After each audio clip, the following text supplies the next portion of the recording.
as I'm really excited about as we discover together the art of layering. There's lots going on right now and it's all about layering, but let me set you up in regards to the class first. A couple things that you need to be aware of. Number one is the best experience you're going to get visually and vocally is if you're on high-speed internet and you're on a computer. If you're on a mobile device, you may find that you're not going to be able to hear or see as much of the details on a mobile device, especially if you're moving around. But here's the cool part. Once again, you purchased a virtual ticket that will allow you to watch this at any given time at your convenience later on. So don't worry there. Also, you might find that you're going to see a little bit of a delay. In other words, there's about an 18-second delay. Don't worry about that. I have tons that I'm going to show you, and then once again, you can always go back and take a look at it. So as you begin to join me, let me just set you up on what's going to be happening. I've got so much I want to show you within the next 2 hours, and a lot of it's all going to be based on layering hair. But I want to do something a little bit differently. What I want to do is I want to go in and talk about problems and solutions. This is not necessarily tonight about learning a haircut. It's going to be more about ways that you can layer areas of the head, how you can take and get volume on top of the crown, how you can go in and release weight in the back area or in the nape area. I want to give you problems and solutions surrounding bobs. How do I take bobs and how do I layer these bobs out, especially these longer layers that we're seeing, and then again, shags. I want to discover and explore the art of shags. And there's really cool ways in terms of the way we're approaching it. Now, one of the reasons why you signed up for this is because you want to learn. I want to thank you for that. At Sanvia, we're all about education, as that's the heart of Sanvia. Number two is I respect that you all have your ways that you've been taught on how to layer hair. You have your ways that are comfortable for you in terms of the way you work behind the chair. So your goal this evening is to take the ways that I'm giving you and make it work for you in your own special way. So make these techniques and these ideas, develop them into your style in terms of the way that you work behind the chair and how you lay your hair. But I want to give you as many options as I can. I don't know about you, but there's danger in the comfort zone. If I keep both feet in the comfort zone, the chances are I might become very bored or mechanical behind the chair. And that's the last thing I want for you. The philosophy that I personally have for myself is that if I can find 10 ways to cut a one-length bob, I'm going to find as many ways as I can. And ways that are effective and that work for me personally. Same way about layering. So the idea is this, there's a lot of methods of cutting. I was taught everything had to be precise. Then we started picking up round brushes. We started slicing and point cutting. So we discover things in the industry as we move forward in the industry. And that's what it's all about. As a hairdresser, we must never cease to learn. As a teacher, I must never cease to learn. So I want to share with you tons of exciting ways that are working for me in terms of how I'm layering hair. The other thing is that sometimes I find I fall in love with a certain technique in terms of how I layer hair, and I become very habitual behind the chair. Habits are great, but I want you to find something, be like a postage stamp. Stick to it till you get there, and then find something else to stick to. So it's always about discovering new ways. So I need you to really understand that what I'm about to do may not be the way that you're taught, but I really want you to keep your mind open. The more open you are, the more you're going to be able to embrace what it is that I have for you. The next thing that I want to talk about is I want to go in and I want to show you a way that you can go in and actually take and layer fine hair or curly hair. Once in a while, you're going to see me going to the computer. And I'm going to be looking for my posts and seeing, questions that you guys might have. So feel free to ask questions. Right now, I don't see anybody coming up and saying hello. Do me a favor, give me some thumbs up or some likes or some hearts or things that lets me know that you're coming. But for some reason, I don't see it here on my computer. So Dan, let me know if I'm doing something wrong. I don't see anything on my computer. All I see is live from Mimo, but I don't see it coming up on my computer. So let me know out there, Dan, if you can help me out with that. So let me continue. So as we go through, you're going to see methods of layering and various ways of bobs, fine hair, and curly hair. But it's really about making it work for you and within your belief system.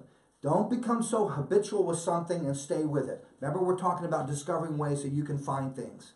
The next thing is this, is that As I go through, make sure you ask questions. So if you have questions, ask. I've got two people helping me here today, Victor and Shelley. So for some reason, if I can't see the questions on the computer, which I cannot see now, then Victor will repeat them for me and I'll make sure that your questions get answered. All right, so let's get started. First thing that I want to talk about is I think that's really important that we understand this fabric, that's the hair, but what's the canvas that we work with? The canvas is head shape. So it's really important that we understand head shape. And by that I mean there's certain areas of the head that are more round, that are wider, and we have to understand that because when you layer hair, it really affects width or the narrowness. So let's talk about that for a moment. And at Sam Villa, it's important that we have a foundation in terms of how we break down the head form. Okay, now I suggest as you can, take a screenshot of these flip charts and that way you're going to have it for you. Okay? All right, let me put, let's see, click chat. Where do I see chat? Open chat. Okay, great. Thank you so much. Hey, Judy, thank you for joining me. Sandy's on, Dixie's on, Shannon's on. Thank you, Andrew. Andrew Carruthers is on. Good man, Andrew. Michelle, hi, Michelle. Hi there, Judy. And Denny is on. Yes, great. All right, great. All right, so here we go. All right, here we go. Now, this is head form. So there's three areas that we look at, or basically four areas that we look at that might be a little bit different than what you've seen in the past. So we're taking the entire horseshoe area, and that area we're calling the top. So it incorporates, sometimes you might call it the top of the crown, but at Sam Villa we incorporate that all as the top. The side area, look what's interesting here. We've gone all the way back to the corner of the head, and at Sam Villa, we're referring all of this as the side area, which incorporates some of the nape area below that ear, which is really interesting. One of the reasons why we do that is because it allows you to really not get that hole behind the ear when we do in terms of layering. So that's one reason why we've extended that side area back further to the corner of the head, which then narrows the back area of the head. So it's interesting in terms of that. Now, when we break it down, you'll see me go into a nape area. And then sometimes you're going to see me, in some of these techniques I'm going to be using, you'll see me come back to a traditional side area over the ear. But this is one way that we break the area down in terms of the head form. So now let's cut some hair for you. First thing I want to do is I want to go through and I want to do some face frame layering. Now you might have seen the class and the online that Andrew did. And when he gave you some face layering. But let's go through, I'm going to give you a couple different techniques in terms of face layering. So face layering. The idea, first of all, is we're going to work all the way from front to back. So I'm going to go right back over that ear. Disregard this. We'll talk about that in a moment. Let's talk about this. I'm going to be working with diagonal forward sections. My elevation is going to be in a diagonal position, and my finger angle is going to be diagonal, and I'm point cut into that. Here's what I've discovered, my friends. Let's take a look at it.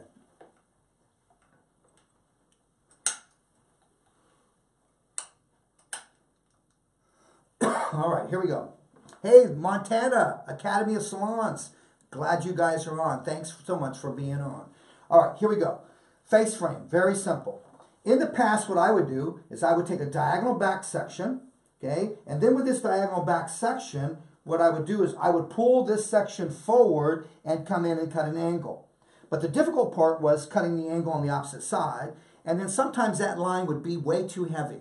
So what I want to do is, in the past, I've always talked about thinking inside out. Layer things first, then come back and adjust your perimeter edges, which is exactly what we're going to do here. So rather than coming in and taking that diagonal back section, pulling it forward, cutting a perimeter edge, and then going in and layering, watch what we're going to do.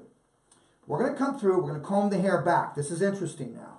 Look what I'm doing. I comb the hair back. Now I'm just going to go through and I'm just going to blouse it, and notice that I get this diagonal where it's almost like the round of the head is left out. So let me just turn and you can see, look at that. So I get the round of the head. So I'm not actually going all the way from the top to the ear. What I've discovered is this will give me the angle so it carries back into the back area. So now watch what we're going to do. I'm going to come in and I'm going to work with our 7-inch dry cutting shear. Now I'm dry cutting tonight for the sake of time so you can actually see the result of things because there's so many things that I want to share with you. So now once we've got that section, now we're going to start to come in and we're going to cut.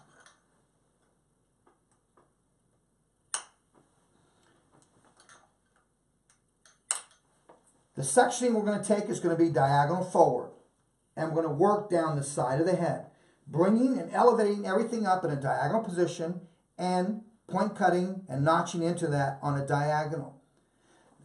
First section, diagonal forward. Now you're probably wondering, Sam, how do you determine your length? Where are you going to take the length to? So when you bring this section up, what I want you to do is just grab a piece of hair and say you want to go that to the lip area. See how that's at the lip area? So that's exactly where I would go. Next, determine your angle. How short do you want it back towards the back? If I wanted that longer, then my angle would be more steep here. So that way I don't get as much layers towards the back of this section. I want a little bit of layering towards the back. I'm going to go just about nose. That's where I want to take this one. Notice my angle in terms of what I'm cutting. I'll comb that right to that again. All right, now let's take a look. Where I'm going, you can see the elevation. Now you can see where I'm at in terms of that. And so that you can see and I can drop my elbow, I'm going to work with a 7-inch dry cutting swivel. That's going to allow me to keep my elbow tucked in. And now I'm going to come through and I'll cut the diagonal line. Now I cut that line, then the next thing I'm going to do is I'm going to come back in and I'm going to soften that. Okay, now the line is hard. First line I cut is very hard. Now watch what I'm going to do after this. I soften that. That gives me a really strong visual on a guide. The next section I take is diagonal forward, coming through, elevating, same elevation. Now take a look at where I'm over directing this to. Give you a front view of that. Look where I'm taking this to. Here's a mistake that happens in terms of balancing one side to the opposite side. Where you comb it to. So it's the comb that creates a lot of the issues, a lot of the problems. So I'm going to work with the middle part. Okay, we'll talk about parts later. Okay, coming through. So now watch. I want this hand right over that middle part. So I'm going to use the spine of the comb as a means of where to take this. Okay, so let's take a look here and see if I have any questions. Okay, what's the best way? I have someone from Florence Salon. What's the best way to layer when someone has a far left or right parting? What I would recommend is that you take and you layer your angle from the middle. Once you have that, keep it longer. Then take a triangle section out and now move that to the left part or the right part. Then come back through and cut accordingly. I'll do that towards the end, and this is for Florence Salon. I'm going to do that at the end and show you how you can move these parts from one side to the other. All right, here we go. Now, let's continue. So look what I'm going to do. We're talking about the spine of the comb. This is the spine of the comb. Let's go to a white comb so you can really see it. Now, when I elevate this up, look, when the spine of the comb gets to the center part, when it gets to that center part, that's when I'm going to kick the comb, turn out, and come right up to my guide. What I don't want to do is continue to keep combing, come in and cut. Now look at where my hand is in regards to the middle.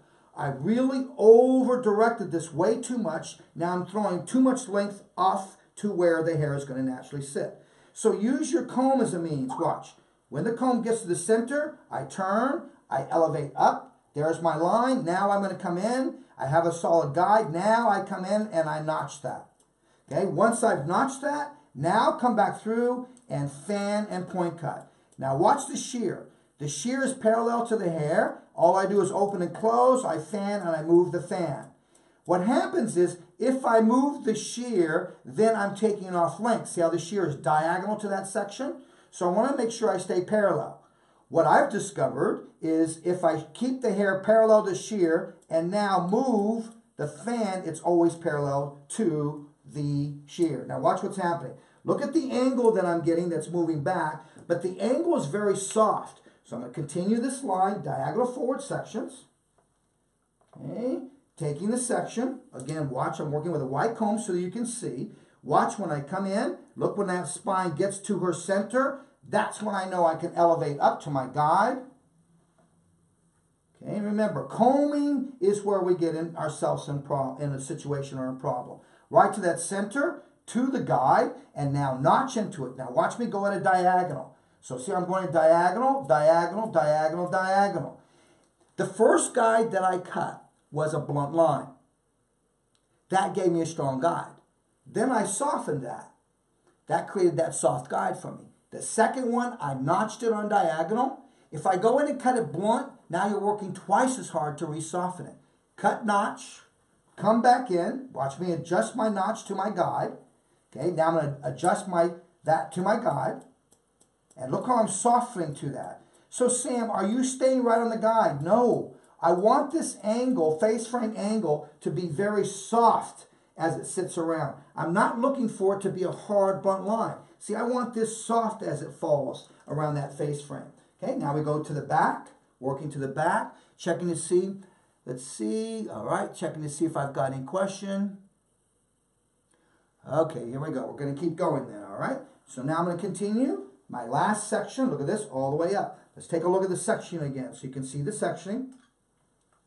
Look how I'm taking the section, how it comes back behind the ear instead of me going straight down. This is going to give me that angle that works. Have you ever cut an angle where it's angled, then all of a sudden you get a mass amount of hair here? This is going to eliminate that process coming through. Okay? So now I take my last section, up, up, up. Look how I palm it. It's a lot of hair. So rather than me coming through and going directly to a finger angle, I want you to palm first. Okay? Whatever reaches to that, we're going to cut. See how I palm? So I palm. Now I'm ready to cut. So now once I'm ready to cut, lay the hair into the comb. Fine teeth of the comb. Control, control, my friends. Once you're here, now hand. Now look how I flatten my hand, my finger angle to the comb. We come up to it. Now I'm starting to look where's that softness? Notch. Okay, let's go through. You can see not much hair came to that. Now come through. There's that spine went right to the center of the nose. Now we come through and we soften. Now look how deep I'm going into it. So are you recutting then, Sam, of what you previously cut? Yes, I am. That's what's giving me that softness and I work around. Now look how I've been able to go through and I've been able to get that face frame working really softly around there, and it's very soft in the way it works. Let's go back to the opposite side. Okay? Let's take a look at some questions and see if we have any questions.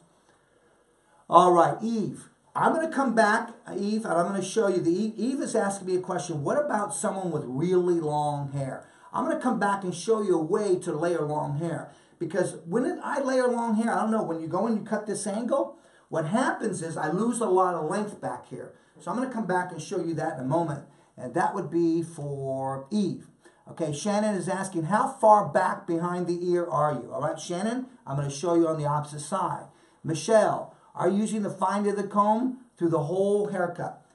Nice question, Michelle. What I'm using is I will go through, take the section, clean it with the wide teeth of the comb because it is so much massive hair. Once I'm ready to cut, when we layer hair, suggest you use the fine teeth of the comb. It's going to give you more tension. When you release it, your layer is going to fall back softer. So understand how the tool works. Wide teeth, fine teeth. Less tension, more tension. Let me give you an example. When I cut one length bobs, I use strictly the wide teeth. Why? I want less tension, less spring in my elevation. When I'm layering hair, I want the hair softer, so why not cut with tension so when it springs back, you got a softer edge to it. So when I have tangles, thickness, I'll go wide when I'm layering, but then when I'm ready to cut, that last combing is with the fine teeth. All right, let's go back to the sectioning now. Watch the sectioning. I'm working with a middle part. I'm going to come back on side parts later on in the program and talk to you about how do you move side parts around and what do you do with a side part. Right now, let's go through and let's take a look at the left side. And this is where you're really going to get to see that section again. Okay? On the left side, comb the hair back. Okay? Now watch what I'm going to do. Just simply blouse it and you'll see it kind of round out here for you. Now draw this, and I'll give you a swing here on the stand. And now you can see this. It's almost I'm at the corner of the hairline, but not quite. Let me swing her around so you can see. Okay, take a look at where that's at. Now let's take a look at the bottom of the hairline. Can you see where I'm at? So I didn't take this all the way to the center back. I took this just to the corner. And I believe that was Shannon that was asking me, how far is back behind the ear are you? You can see where I'm at. Okay, Michelle, are you using the fine? We talked about that question. What if they have a full bang? If they have a full bang, let's see, that's somebody's asking me a question if they have a full bang. If they have a full bang, use the full bang as a guide. If that's going to be too short for you, bypass this full gang and create a new guide. So that way, that full bang or that full fringe will be detached from the angle, which sometimes you see that. If they want attached, the angle attached to their bang, then you have to use that bang length as your first guideline. I hope that helps you out. Can we see the mannequin on the side that you cut so we can see the cut so far? Yes, you can, okay? Now, what we're talking about is how to face frame. Look what I did. Now, all I did was just get a really nice face frame area here. But what I did was I layered this out. You can see how layered that is, how soft that is. Right now, I'm looking for these shaggy, soft face frame areas. What I'm not doing, is taking the diagonal section back, pulling forward, cut an angle in, and then going back and layering. Watch what I did. Okay, here's my section on the left side that we're going to cut. Okay, now I'm going to come through. I'm going to take a slice of what I just cut on that opposite side. That is going to act as my guide. We're going to come through diagonal forward. So we're taking diagonal forward sections. Now disregard my drawing here. I'm coming more behind the ear over here as in our head form. All right, let's take a look. Does the hair density affect how far behind you go? Hair density would be affected more like, I'm going to talk to you about fine hair, how I would layer fine hair, because fine hair is tough to layer. So if I had less amount of hair, I might go in and change the angle that I'm working with, meaning that I would put more weight into it so my angle would be a little bit more steep, straight up and down, so there's more weight falling on top. Remember, your finger angle is what gives you your silhouette, okay? How you elevate gives you the shape of the haircut, okay? So now let's take a look. I took a slice on that opposite side. That's going to act as my guide, okay? I'm using the spine of the comb. When the spine of the comb hits the center of the nose, I come up to my elevation, right to my guide. There's my guide. And now I'm going to go through. And remember, my first cut that I cut was nice and blunt. So I come through, lift up. Now watch, I'm working with a 7-inch dry cutting swivel. It allows me to drop my elbow. Okay, watch how I come up. Now watch my elbow drop. So I'm not here. If it doesn't swivel, you're going to be up here like this. Okay, now we have to soften that out. Look how I drop down deep into that. I fan. So now when I fan, look how I'll curl my knuckles. Okay. All right, let's take a look and see if there's some questions. Can we see them? Okay, you saw that. All right. Does the hair density, okay, we talked about density. Michelle, should I stand in different spots when cutting the sides? All right, let me give you a couple options.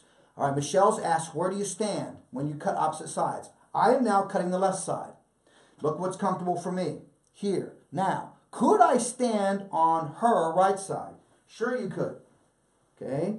But be aware where you're combing to, and then look how I would be holding my hand. So I want you to do, Michelle, what's most comfortable for you. I've discovered I prefer, when I'm layering like this and I'm creating a face frame angle, I like standing on the side that I'm cutting. It just is a lot more comfortable for me. Next diagonal forward section, watch how I'm going to come through. I palm. Okay, a lot of hair, so now I'm picking up with the wide teeth of the comb. Back to the fine teeth of the comb when I'm ready to cut. Watch my hand come in. So now watch. Let's make sure that what I'm doing is as soon as that comb hits the center of her nose, I'm up. I've already point cut into this. So now I notch, just as I did the other side. I notch first, now come back through, and now we're going to come back through, fan and point cut deep into that. Notice how the fan moves, and the shear just stays open and closed in a stationary position. Okay, next diagonal forward section. I come through, I take it forward. Now what I love about this, guys, is the hair that's behind this, then I would just drop that and maybe cut it to the perimeter edge. What that's going to do is it's going to give you a lot of weight on top of that. Or once I cut this, you could continue into the back, diagonal forward sections, working all of the crown into this, and you can see how that works.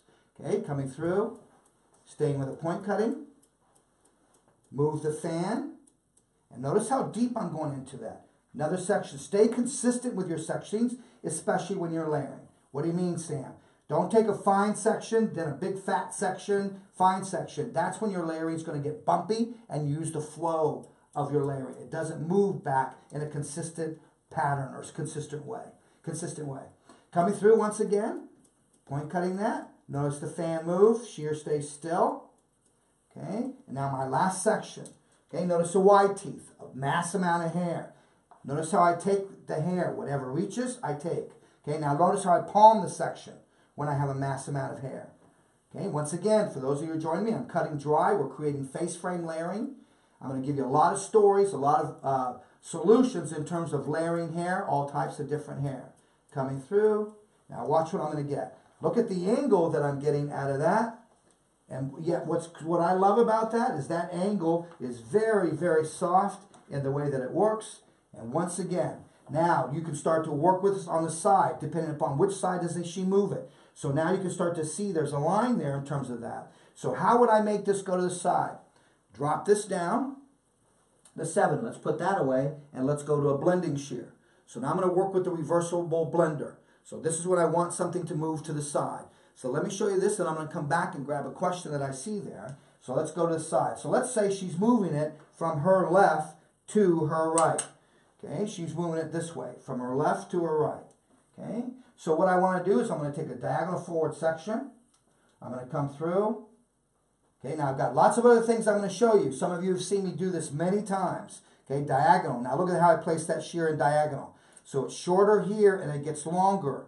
So I'm coming in. Now watch me just weave that. So it's not necessarily the length that I want to lose. It's weight. So I'm taking the weight out of that. Now watch how I'll come back through. Instead of combing that horizontal, use just one tooth. Comb out your tangles. Now come through. Now watch how this is going to start to soften up and it's going to start to stay over to the side. Let's go another diagonal forward section. How far are you working this, Sam? I'm working this just to the corner of her eye, just like it would be a triangle fringe area. That's what I'm doing there. All right, let's see what we got. Great. How do you avoid getting a mullet look? By doing it exactly as I showed you. The reason you're getting a mullet look is you're not over-directing to a stationary guide, you're moving back into it.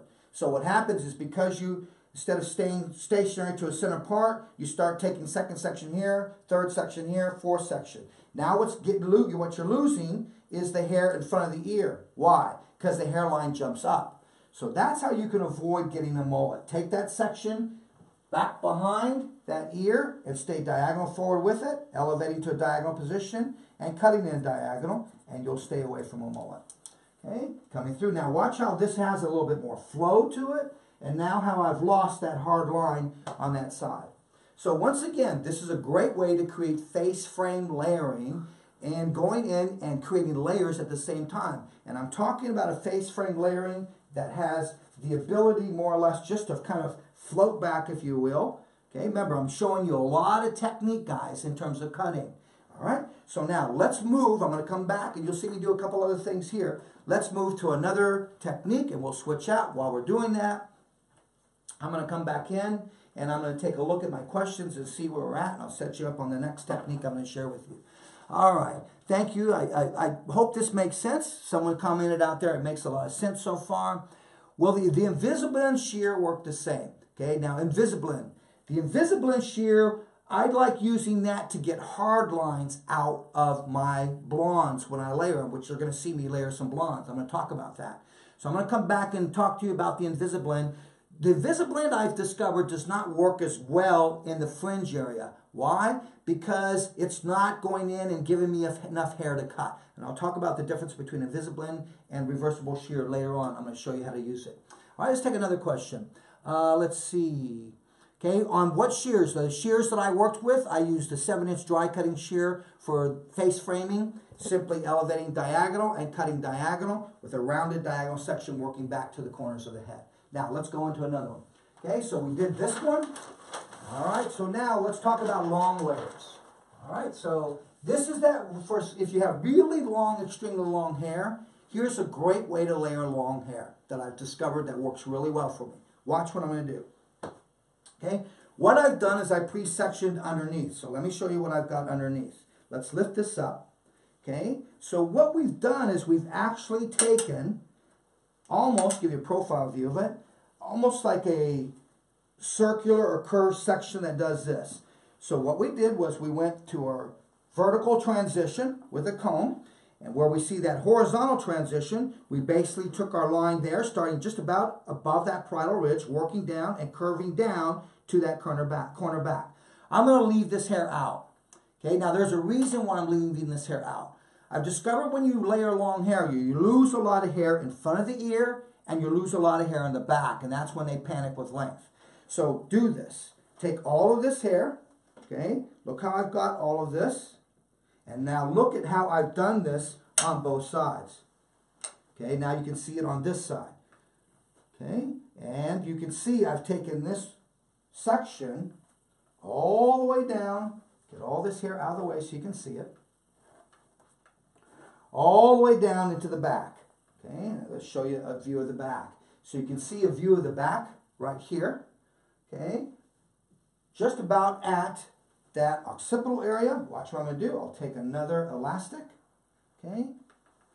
Okay, now see what I'm doing? So once I've got that, and then come in and take a section here. Now, why are you doing this? This is going to leave me all of the length. This is where they panic. So now if you want more length and they get more fine, then I suggest you take this horizontal line here higher. So let's isolate this out of the way. Let's take an elastic. Okay. So now I'm going to detach my layering from this. And what I'm going to do is detach this so that I maintain length. Then come back in and you can adjust your perimeter length. So look at the areas that I've gone through. I've got that back area now. That's cornered off. So all of this hair stays long. Remember, how high you take that depends upon the density. So if I have fine hair, this is going to go higher. If I have thick hair, I want to layer it more, that line would go lower. So you base this line here on the amount of density that you have. Let's take a look at some questions. Okay, Summit Salon Academy in Gainesville. Thank you so much, guys, in Gainesville, Florida. I got to get to the academy. I've been talking about that for years. I'm going to come and surprise you guys one day in Gainesville, Florida. All right, the Summit Academy in Gainesville wants to know why you push back with your texture shears. All right. If you notice, I weaved with those blending shears, those texture shears. I closed and I pushed back. By pushing back, it varies the length. So the length that isn't being cut is sliding in my fingers. So now when I come back and I recut again and again and again, I'm getting variations of length. If I went through and I just went boom, boom, boom, then I'm getting a hard textured line inside of existing length. So by pushing back, it's giving me softer edge inside of the existing length. Thanks for asking the question. Summit Academy in Gainesville, Florida. All right, let's see. All right. All right, here's somebody that's saying attendees, you may have discovered this already, but cinema mode on the video really lets you see the video bigger and chat at the same time. Click on the TV icon on the right side of the screen. Thanks for that. I appreciate that, helping everybody out. All right, here we go. Let's do this one now. Long layers. Lots to show you. Stay with me now. All right. So in the long layers, what I want to do is I want to go in and I want to take it and cut it so that what you see is you're going to maintain the length. Okay. So once I've got this section, real simple. We're going to start in the front area. So we're going to take the front area that we have here. In this front area, we're going to take a horizontal section across that. Now, they could have an existing fringe. You could use that as a guide if you want to.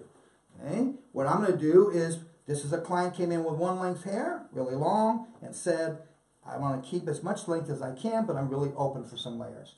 All right, I'm going to take my first horizontal section. Okay? Take a look at that section. Okay? Let's isolate what we don't need. Stay in control. And once again, for those of you that have just joined, you missed the opening, I'm cutting all of these dry so you can start to see the end results right away. Okay, so let's just isolate this top. All right, I'm working on dark hair, so I'm going to work with a white comb.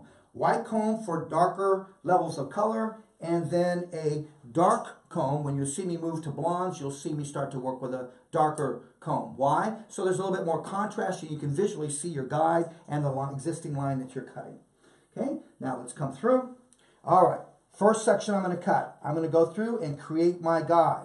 So I want to go in and cut a guide that's a little bit more just about at the nose. All right, so I'm going to come through and I'm going to elevate this because I want this to stay soft. Okay, so I want to elevate this immediately.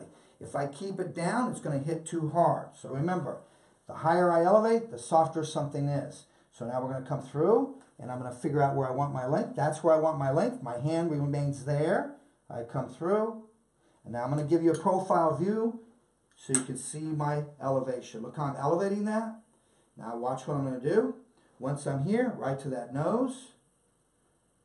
All right, now I'm just going to come in and I'm going to notch that. A lot of times I'm layering here, I'm notching it or point cutting into it. Now that gets that length off. Now let's soften that. So I come back through, we elevate this up, and once again, we're fanning and we're going to soften that. All right, now watch for the next section. My next section I'm going to take is going to be a horizontal slice right behind that. So we're going to take another horizontal slice. Okay, and as we take this horizontal slice, continue to isolate what you're not working with so you can go back and work in a consistent basis. Okay, so now I'm at that was my guide. I elevated that up. Okay, now we're going to bring every section to that degree of elevation. I'm going to work all the way to the high point of the crown. So here we go. Next section. Okay, I'm elevating up. Watch how I'll fold and look for my guide. See, I looked for that guide. Look at my degree of elevation. Now we come through and we notch into that. Okay, once I've got that, come back through and take it all in your hand. Meaning I took that wide top all in my hand. Pinch it together. Remember, you're softening now. Don't be concerned about the fact that it's being pinched to the center. The fact that it's being pinched to the center will actually help you leave a little bit more length to the outsides. Continuing to soften. All right, now we come back, another horizontal section.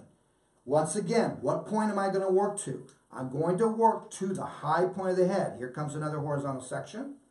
Now, could you use a razor on this, Sam? Yes, you could use a razor. It all depends upon the fabric that you're working with in terms of whether it can handle a razor or not. Just like a fashion designer. A fashion designer understands the limits and capabilities of wool, of silk, so we must understand the limits and capabilities of fine hair, a thick, coarse hair. Okay? Each one has its limits and capabilities. Notice how I'm working. Wide teeth of the comb now. Now I'm ready to cut. Now watch me come back through, add a little bit more tension with the fine teeth of the comb. As I slide out, as I slide up to my elevation, look how I fold and I look for my guide underneath. So I come through, there's my guide, now come through and notch that. Okay, now back through, once again, elevate up, come back through, point cut into that. Notice how I rotate the fan, really consistent way to go in and cut. Okay, now watch what's happening. I should be starting to get a little bit more of a face frame area that's happening in terms of that, just how it's covering that face frame. Remember, I have that hair underneath, isolated out, and you'll see how I can come back with that hair. This will be the last section before I get to the high point. Then watch how I'll change my degree of elevation or where I'm over-directing the hair to. Okay, take the back section, isolate that. So you can see how by using the ponytails also, it gives you a little bit more consistency in terms of, rather than using clips. Use the elastics. It will help you to really maintain control. Okay, I'm coming through, I'm elevating up. Just went to the wide teeth of the comb. I'm ready to cut. Okay, and notice how the comb captures all the hair. Now come through, elevate up. And now, as I come through and I elevate up, watch how I'll come through, I fold. See, I'm folding, looking for that guide. Elevate till I get to the guide. Now I come through, notch on a diagonal. Okay, once I'm there, now I come through, I elevate up, and now fan and soften. I hope you guys, give me a thumbs up if you guys are learning, or give me a like or something. Just let me know that you're doing all right out there, guys, and you're actually learning something here. Look at the angle, how the angle's working down. Okay, remember, I still have all that hair underneath. Now, this is where we're going to change. We reached that high point. Now this is where we're going to take that last section. That's going to come up and be our guide. And now we're going to elevate up to the top, high point of the head. Take our next section. Okay, stay in control. All right, so here's my next section.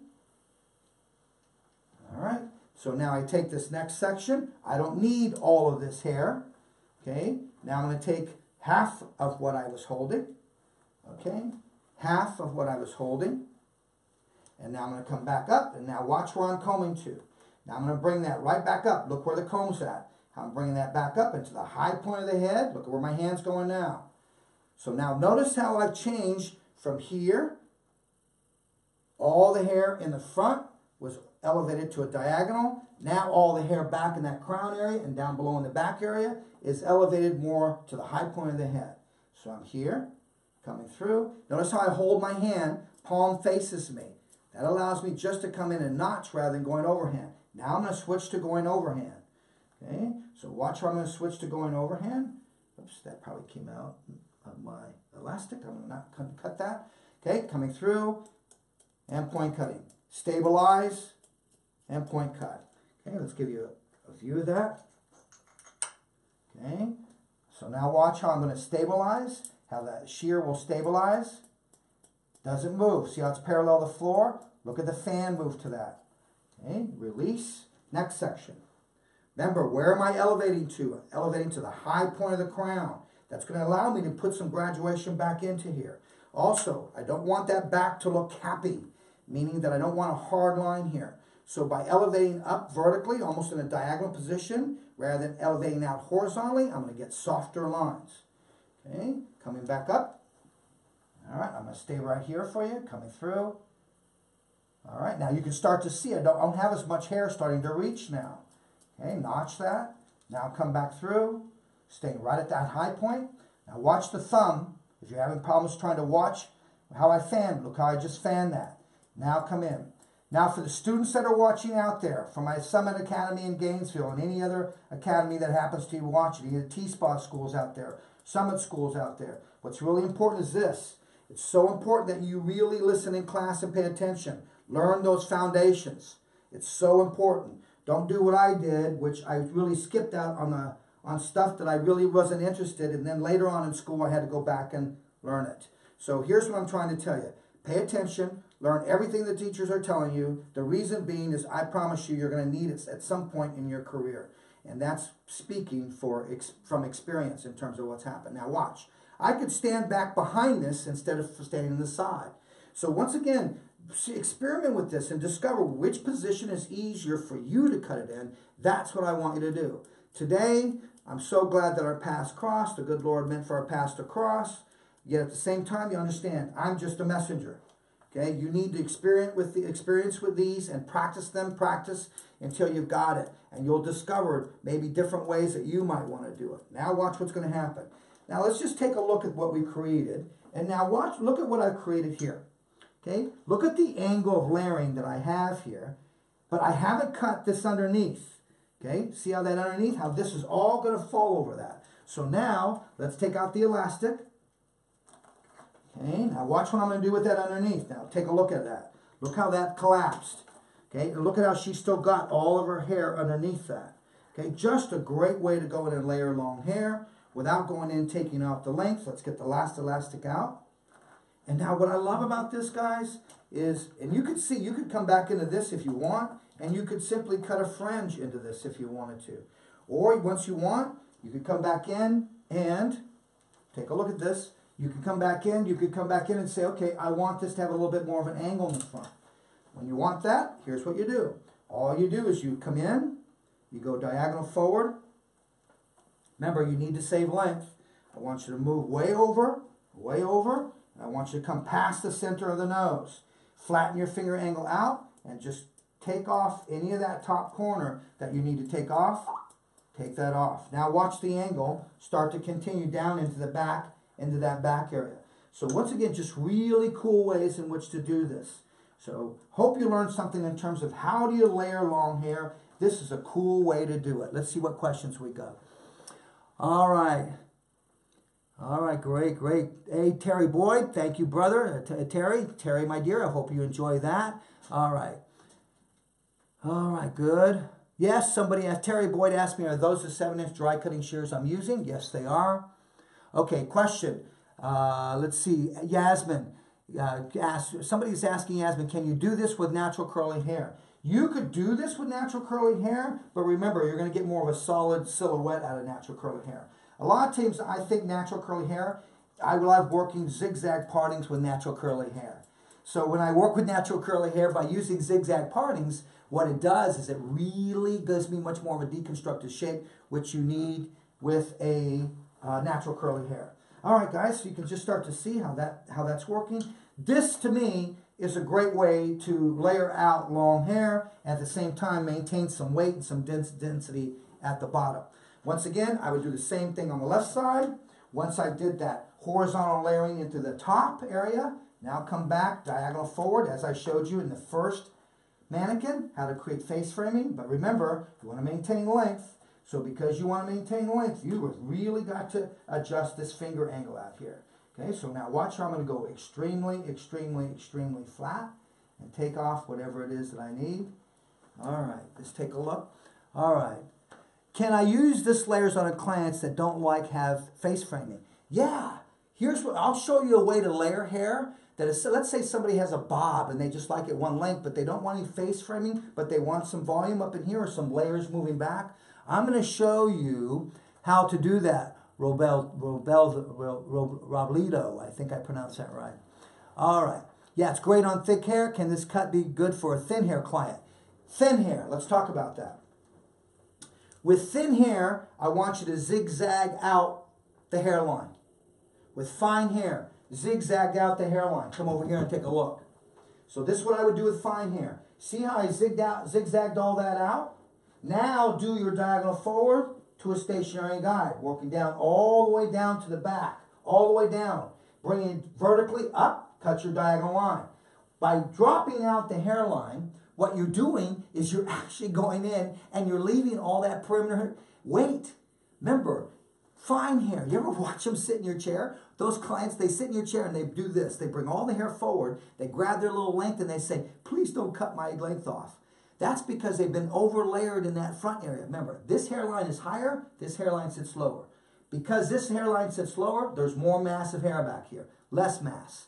So really, let's together stop over-layering fine hair in this front area. What would you do, Sam? Zigzag it out, go through and layer, then come back, comb it down, and cut your perimeter in low graduation or low elevation so you maintain the weight.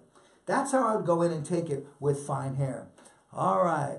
All right, good, all right, everybody's doing good. All right, do you always dry cut layers? No. Okay, that was from Eve. Eve, thanks for asking that. I don't always dry cut layers. Matter of fact, if I was in the salon, I'd probably be doing this wet and then maybe blow drying as I go or blow dry afterwards. Why am I doing this dry? Because there's so many things that I want to show you and I want to make sure I get it through all of it. So that's why I'm cutting this dry. Let's continue on this side, diagonal forward, making sure I got the questions. All right, we're doing good. All right, now continue. Once I did that in the center, what we did here in the center, now come back and use this pattern here to clean up any of that excess length that you blocked out. You can just come back in and clean that out. But once again, I just feel this is just a really cool way to go in and layer some long hair. You could go in now, this could sweep to the side, but just a great way, guys, to go in and layer some long hair.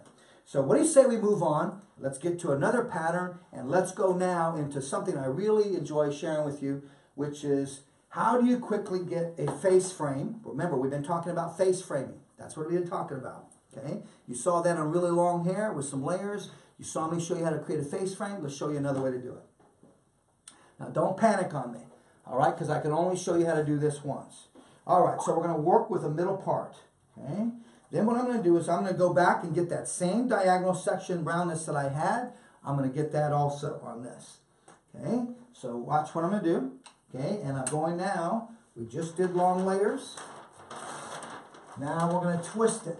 Okay, some of you seen me do this with a fringe.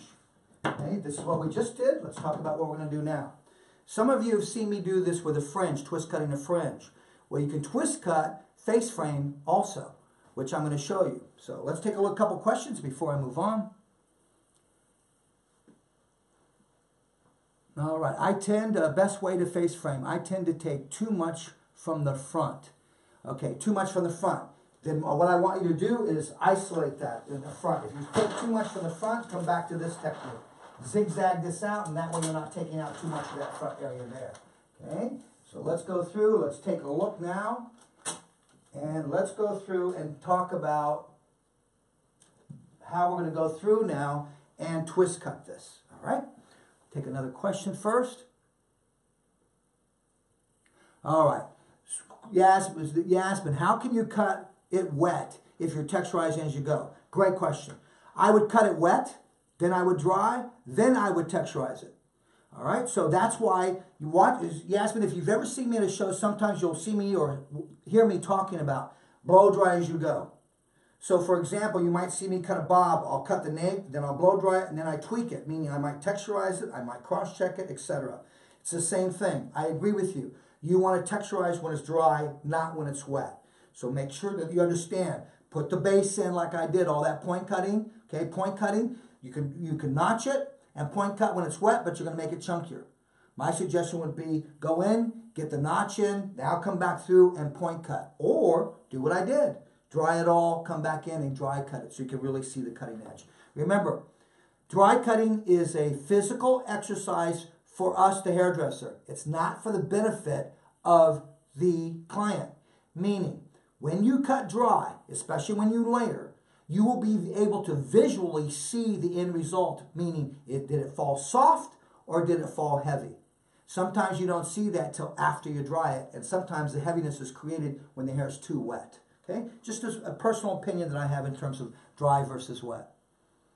All right, do you use the texture shears on wet hair also? You can. I've seen my good buddy Chris Barron and Chris Moody. They've done an entire haircut with the texturizing with the blending shears, starting from wet and working to dry. So it can work. Never say I can't, because I've seen people do some things and I thought, wow, that's pretty interesting. Okay, where do you get that Oscom mannequin stand? This mannequin stand is from Pivot Point. So make sure you check out my good buddies at Pivot Point. There's two types of mannequins I work with. One of them is Pivot Point. Make sure you go to pivotpoint.com. And the second one is Chris Sorbie, KRISSORBIE.com. I love working with those mannequins also. All right, let's continue on. And now let's do some twist. And let me show you how you can get a twist around face frame to get a really cool, simple, easy way. Let's go profile. All right, so what I'm going to do, let me get the section over here and I'll show you what I'm going to do. I'm going to take that same curved section that I took in the long hair. I'm going to take that same section and I'll show it to you in a moment. Watch me get it on this side. It's something I've discovered that works really well with layering these things out. Then coming back in and layering your top out. But what I want to show you is how do you go in and get a face frame by simply twisting this face frame area. So now look at how I just let that happen. Okay, there. Now, all right, great. So now look at the section that I've got. Okay, so I've got this section. Now what I'm going to do is I'm going to take all of this section, okay, and I'm going to lift up. Okay, and then I'm going to take all of this side and I'm going to lift this side also. Now when you do this, it's so important that we understand that you must check out your balance on one side to the opposite side. Meaning I just looked, this side starts here, this side starts further back. I need to come back out and even that out on both sides. There I go. And then once again, twist cutting. Look what I've done. I've got this section here. I'm going to give you another clip so you can see it.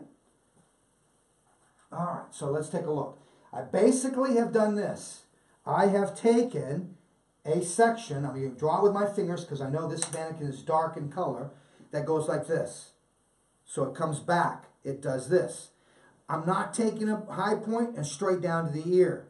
I'm going from where it wants to go naturally on its own, just simply bouncing that. And it'll do it when it's wet also.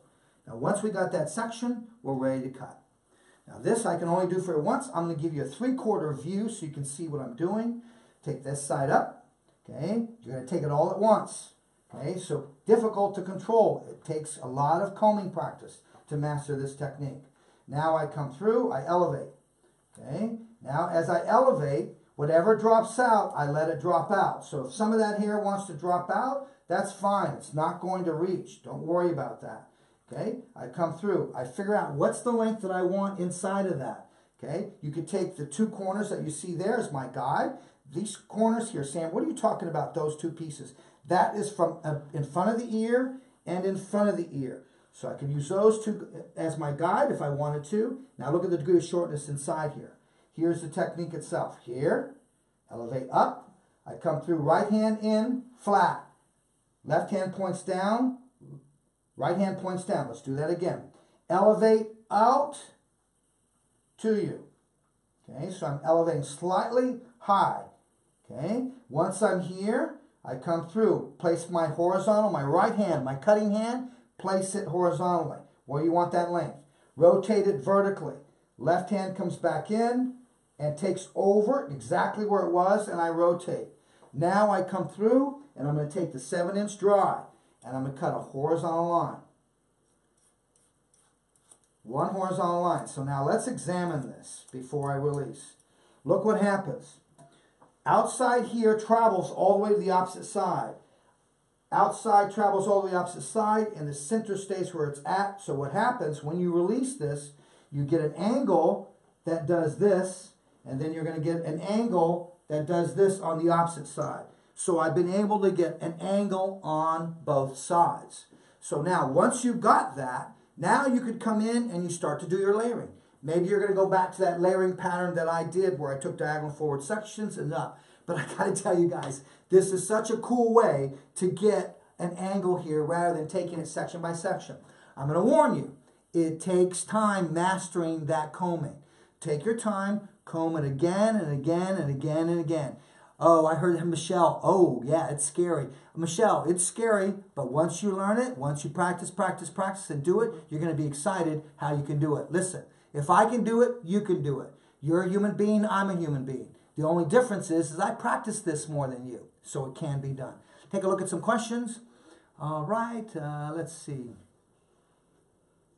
Okay, let's say if there's a part. I'm going to come back at the end. I'm getting a lot of questions on left part, right part, middle part. How do you adjust these? You're cutting everything for the middle. Let's come back at the end, and I'm going to talk to you about parts and how to move them around and fringes and things like that.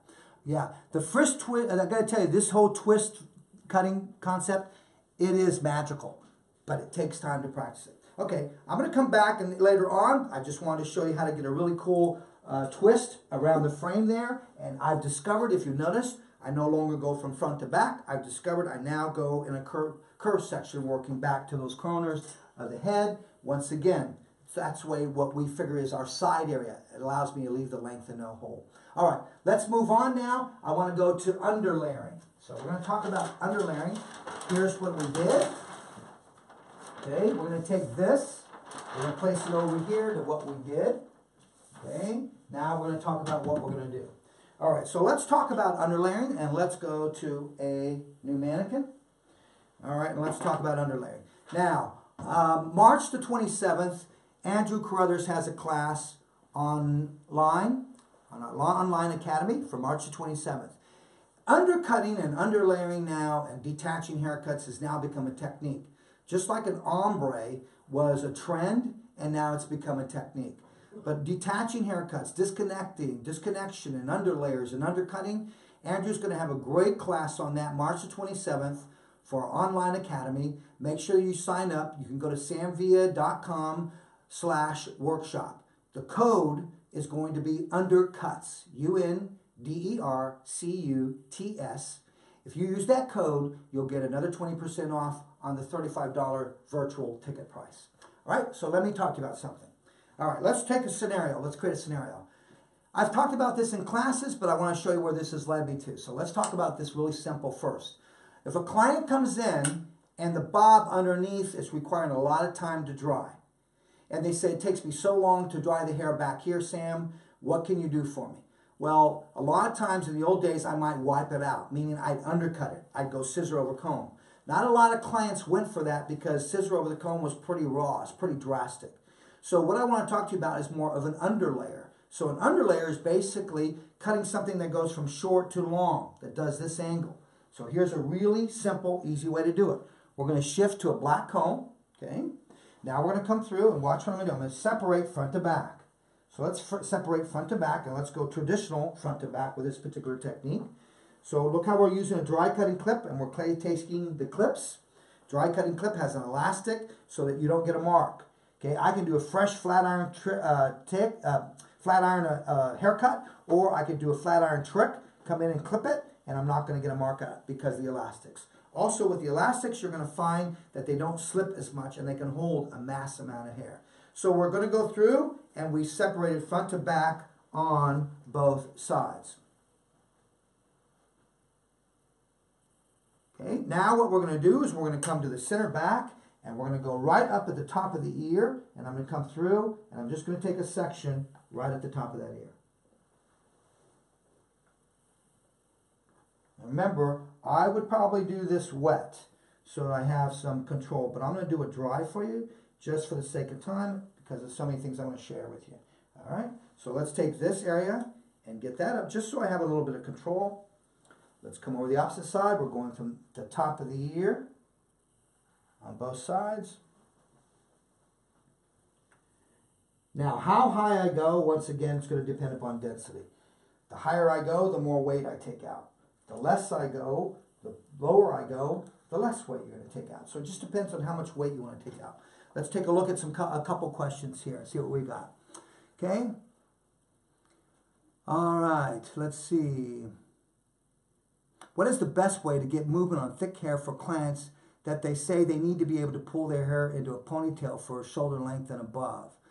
What's the best way to get movement on thick hair? I would do the technique that I just showed you on thick hair, and they still want to be able to pull it in a ponytail. I do this one where I just showed you where I layered out the top in long layers and I squared it off the occipital. I would do that. Base the length in terms of where they're going to place their ponytail.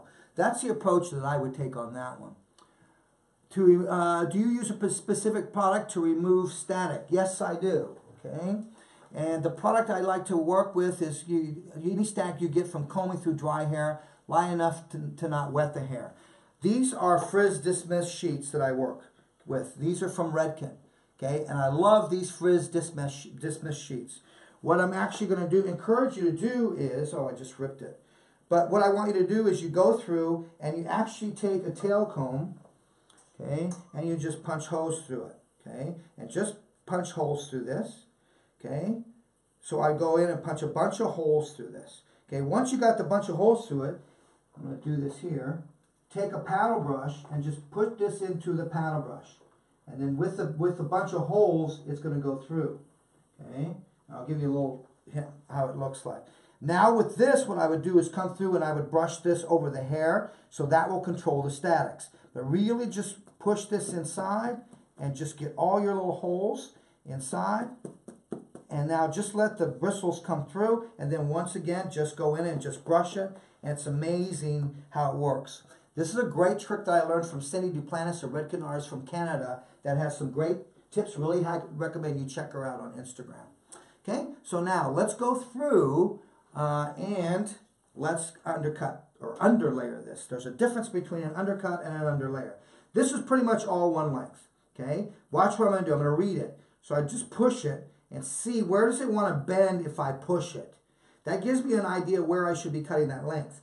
If I cut above the bend, too much above the bend, chances are that's probably going to stick out. So I know I'm going to probably elevate to about there. So here's the concept now. What I want to do is I want to go in and I want to create this with vertical elevation. Meaning I'm going to elevate this hair here straight up vertically. So that what happens is this top hair travels shorter to the cutting distance. As I work down, the hair is getting longer. So the angle I'm going to end up with is going to be short to long, which is going to flatten out that nape area and take the weight out. Here we go. Okay, so I comb up. I know about where I wanted to go. I elevate up. Now that's about where I want to take that. So now I come in, I cut a horizontal line. And so I've discovered this is a great way too. It gives me a nice, beautiful graduated bob. Now I'm going to switch now to our our Artist Series shear. I'm going to work with that. The Artist Series shear is a little bit more small in the hand in terms of how it works. And the blade, the metal is still the same. The steel that we're working with is still the same. It hasn't changed. But it's a little bit more compact, and also it is a little bit more ergonomic in terms of the way that it fits in your hand, working with the Artist Series. Look how I elevate. Look at where my hand is right up against the head. Now watch what happens. As I do that, what happens is, look how I've taken this and I've almost graduated that so that this sits a little bit more in this way. So it wasn't how I took vertical sections and went diagonal, diagonal, diagonal, and elevated. By doing that, I'm going to build weight. What I love about this is it just conforms a little bit more rounded, and it sits flat to the head at the same time. Let's take a look at the angle that we just cut. Watch the angle. The angle that I just cut out of that was an angle that now moves from short to long. So now it's easy for the client to manipulate and get this to go under. Sometimes when something is really heavy, one length, they're working twice as hard to get that to go under. Okay? So now, can you use thinning shears to create layers? You can use thinning shears to create layers, but you have to be careful because thinning shears are predetermined how much it's going to take out. The more teeth you have, the more hair you're going to take out. So if you're going to do it, I would suggest weave it and cut. Weave and cut. Weave and cut. You're going to get variations of length. So it's a great way to do that. All right, Cassandra, you're learning a lot. I'm glad you're learning a lot, my dear. Okay, how do you remove weight from someone who has thick hair and a pronounced occipital and a deep nape? Eve, I would do it this way. And then watch how I'm going to show you another technique in terms of tiered layering, how you can go in and get tiered layering on top of this. So that will help to collapse that occipital area for you. All right, so this is a great way to go in and underlayer something. We basically take the horizontal section from ear to ear in this case. If I want to take more weight out, that line goes higher. If I want to take less hair out, that line goes lower. Look at the degree of elevation. I was vertical. I predetermined where my length was by simply taking a piece of hair, bending it, and finding out where I need to cut it. Once I got that, then that acts as your guide, and you simply take it up. Your finger angle is vertical. You can round it out. Remember, your finger angle, how you move it, that's your creative angle in terms of how you're cutting. Now watch this. If she says, well, I want to keep it one length, then now you've detached her for a reason. Now the bob is not as thick back here underneath, and she's going to be able to dry it a lot easier. So once again, detaching a haircut, we're not doing it because it's cool. We're doing it because we've been able to figure out that we can actually use it as a solution to problems that a client might be having. All right, let's move from underlayering, and now let's go to tiered layering, and let me show you how to tier some layers out in terms of how they work. So let's go to front to back. Take a look at that. Okay. All right, so now we've done underlayer. Let's move this over. I hope you guys are enjoying tonight or this afternoon and you're learning something. I tell you what, I just love to teach, and at Sam Villa, we're going to keep putting these classes for you out on a monthly basis, so I really thank you for joining. Okay, Sam, can you do this on curly hair? All right, I would underlayer curly hair, but that's as far as I go. Then I would make sure the length is long enough to cover that, because if you don't, you're going to have transparent and you can see a hole through it underneath. So make sure that it has some hair that it sits over that. But here's why I would do an underlayer on curly hair. Because natural curly hair might be cut at a certain length and it's too triangular. So if you underlayer that, you collapse the triangle down. So it's a great technique to use on natural curly hair. But we can talk about other things that you would do there with natural curly hair. Natural curly hair is another class in its own. And by the way, guys, if there's classes that you want, please let Andrew and the team and I let us know. Just text us, let us know now. What type of classes would you want to see in the future in regards to cutting, finishing, and long hair, braids, etc. Be happy to do that. Put that class together for you. All right, here we go. Let's go through, and this is a really cool way to take out weight. And I've also discovered it's a great way to give some hair some volume and some graduation. And I love to call this tier layering. So you're actually going to go in and create 2 tiers in this particular case. You can create as many as you want once you've got the concept of how it's done. So what I've done is I pre-sectioned the underneath. That's been pre-sectioned. We'll drop that out, okay? What I want to do is I'm going to cut on top of that. I'm going to cut 2 tiers, number 1 and number 2. So I'm going to cut number 1 short to long, then I'm going to cut number 2 short to long. So imagine number 1, let's take a red marker. So let's see, number 1 is cut. So imagine number 1 is cut here, and it looks like this. So imagine when those collapse, how soft they move because you're cutting short to long, and then short to long is sitting on top of that. But you don't want to, what I'm almost getting is a result of slicing, like I'm vertical slicing, but I'm doing this in a really organized fashion. All right, so let's go the opposite side, separate front to back. This is great on a bob, which is what I'm going to show you on how to do on a bob. Okay, now let's go underneath. Let's take underneath. Now this I'm going to drop out. So because I'm going to drop that out, place a clip there. Okay, I'm going to go the opposite side, and I'm going to drop out the opposite side. and place a clip on the opposite side. Okay? Now once again, I would do this wet because I'm going to keep coming back and recutting these mannequins. I'm going to do this dry. I want to share with you as much as we possibly can in these 2 hours that we have together. How you guys doing out there?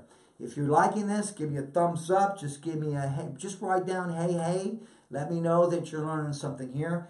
That'll keep me motivated and keep me going. All right, here we go. Now let's make sure I'm even, front to back, across on the top. All right, now let's go after it. All right, so let's take this now, and we're going to put a horseshoe on top of this. So there's my horseshoe. All right, so a horseshoe would be eliminated all the way on top of this. So take the horseshoe. Okay, there's the horseshoe there. Why, Sam? Well, the horseshoe, this is where I want volume, let's say, on the top area. So by isolating and taking the horseshoe out, and by detaching the horseshoe, that's how we've discovered in recent years how you can maximize volume. So we're going to take that horseshoe out. Now, once we've got that, now we're ready to go. And I've got front to back on both sides, a horseshoe on top. Let's go back and look. Horseshoe section taken on top. Okay? Nape area underneath. Now I'm going to divide 2 tiers. So I'm going to take what's left. I'm going to divide that in half in the back area here. All right, so let's take a look, see what's left. Okay, take a look at this. So I'm going to take this, divide that in half. Okay, before you do that, go center back. Okay, now I've got here, this one. All right, now let's go through and divide that in half. Okay, now this is going to be my second tier. That's the second tier. Put that away. Okay, coming to the opposite side. Let's take tier on the opposite side, my second tier, here, coming across. Okay, and let's put that away. I never used to work with so many clips until I started disconnecting hair. And I gotta tell you, if you don't pre-section when you detach, disconnect one area from another, it's gonna get very much, it leads you into chaos. So make sure you pre-section. Here's number 1. Now watch what I'm going to do. I'm going to take this here, outside there, as my guide, underneath there. That's the length already. So we're going to use that as my guide. Now watch what happens. When I look at that, watch how I elevate, and I look for that immediately. Look at, there it is there, that outside. So I elevate my hand up to that. Boom, right there. That's where I cut a horizontal line. Just like I did in that underneath, in the underlayering previously. Now watch what happens. This is going to leave me that corner length there, but now look at what I've done on top of that. I once again have created, let's take a look, within this width of this section, I've created a section that now goes from short to long, that sits over that. And then watch how I just start to get this and how it has a little bit more movement to it. Let's take a look at what's not been cut and compare the two. Okay, look at what's not been cut. Okay, look how floppy and heavy that is. And now look how this bob is starting to graduate itself and almost round itself out. Here we go, opposite side. This is a great way to go in and create a graduated bob if you want to. Like I said, if I can find a number of ways to create things, I'm going to find a number of ways to do it. Give you a 3/4 turn there so you can see. Take a slice of what we just cut. Let's bring the comb underneath. All right, so we bring it underneath. Now I come up to that. There's my guide from what I just cut. Now we're going to come through and we're going to cut this horizontal, coming right across. Just trust the guide and cut right across. Now watch as I release this. This is that tier that I just cut. Remember, this hair was one length before that. And look at the effect and the graduation I'm getting. Now we're going to go to our second tier. Okay, so we just did number 1. Now we're going to go up to number 2. Before you cut number 2, you have to make sure that you isolate this. So take the clips from here, okay, and now isolate, and isolate, okay. Now we go to number 2. Here I come here. Here's my second one here. I know this outside is my length. So let me say this. If you're doing this fresh, pre-cut your bob length first. Use the outside length as your guide within each tier. It's a great way to do it.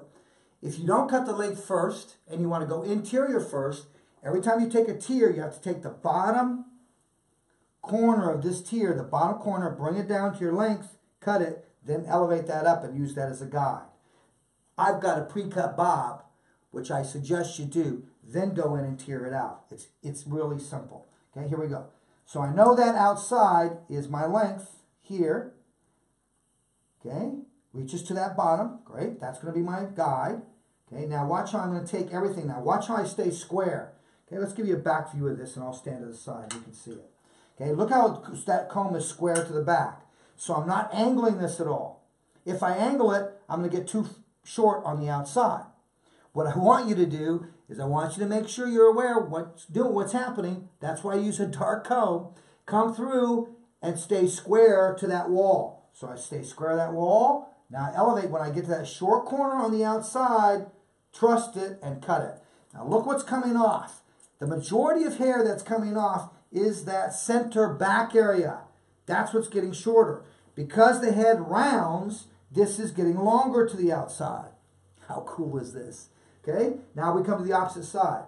Lift this up. So here's what you can do, guys.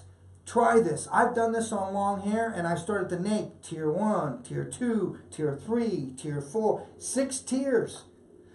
Yet, make sure that you're aware. What's the density you're working with? Because you will take out the weight. Watch, here we go again. Take a guide from the center. Square the comb to the back. If this is a box, it's square to the box. Now come through. Watch me use the center as my guide. The line continues across. Look at that black comb on blonde hair. You immediately see the guide and come through and take off your length and release. Now watch the back. Look how we've gone through now and we've actually layered or took out the weight underneath by a simple technique of just tearing. Now watch this. Blenders, hold on to your seat. Watch when I pull this out and take a look at what you see. Okay, when I pull this out, you're going to see these tiers.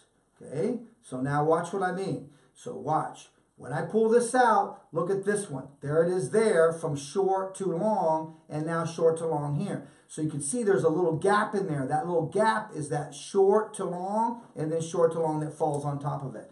That's what gives it. Now watch. The moment you come in and you blend this, let's take this out and let's look.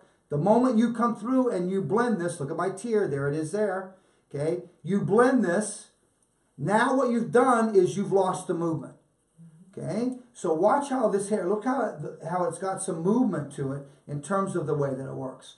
So you could still go into it, you could do that. Now on the side, what would you do on the side, Sam? Just simply come through, take the back as your guide here, okay? And now I come through, I come to that short, there I am there. Now watch, look at all the weight, drop it out. And now come through and stay square on the side areas. So you get this layer, this layering, it just stays through all the way through in your bob. On the top area, I'm going to come through in the top area and show you different things that you can do to tops in terms of how to create those shaggy tops. Watch, on the opposite side, what would you do? Here, take a slice of what we just cut. What's your guide, Sam? The top of this is my guide. So the top of that is my guide. Wherever I see that, that's where I'm going to come to. Look at how the length drops out. Boom, and you're on top of it. Just some really great ways to, once again, go in and tier the layering out instead of slicing so much, doing it in a very organized fashion. So let's take a look and see if we've got any questions on this. All right. Okay, West Palm Beach. Cosmo, all right, I'm glad you guys are on board. Thanks for being on board. Okay, Terry Boyd is asking me, did you over-direct the corner back to center back? No. Watch what they're saying. Watch. Here's what I want you to get. Okay? Here's the question. Here's front to back. Okay, Terry? This is for Terry Boyd asking the question. Did you over-direct the corner? This is the corner right there. So was this corner over-directed to center back? No. What I did with each tier, I lifted it. Watch what I'm going to do. And now I just squared my hand. So now this hair here was not over-directed to center back. It was over-directed to a square line. That's important for you to get, Terry. Watch. If I'm going to over-direct center back, then I would be coming in combing vertically. Now look, I'm over-directing everything to center back. I'm cutting horizontally, but I'm cutting on a flat surface. So I am over-directing this, but I'm over-directing this to the corner, if anything, and staying flat, then elevating up. So I hope that helps you out, Terry, because center back, if I over-directed to center back, that would be combing this vertically. Now I'm throwing way too much weight out to behind the ear. I want this to have a little bit more roundness to it as it falls. All right, let's see if I got any more sections. All right. Eve, you'd like to see a curly hair class and a bob lob class. Okay, great. I think curly hair class would be great. Why? Because that's going to be the next trend you're going to see is natural organic movement. Can the section images be emailed to us? Boy, you guys are asking for a lot of work, aren't you? Here's what I need you to do. Take pictures, screenshots of these flip charts. That's what I recommend you do. So remember, you've just purchased a virtual ticket that you can go back and you can watch this any given time. Any given time you can watch this. So when you want to watch this again, I recommend do some screenshots of the flip charts and then you've got your notes. You're asking me to do a lot. Look what I've done for you. I've taken a full day, drawn all these techniques out for you. Now you want me to put it in an email to you? Guys, I'm one man. I'll do whatever I can, but I want you to take screenshots. Those are great notes for you. Thanks so much for asking on that. All right, Shannon, so you bend the ends of the hair on purpose for softness. Yes.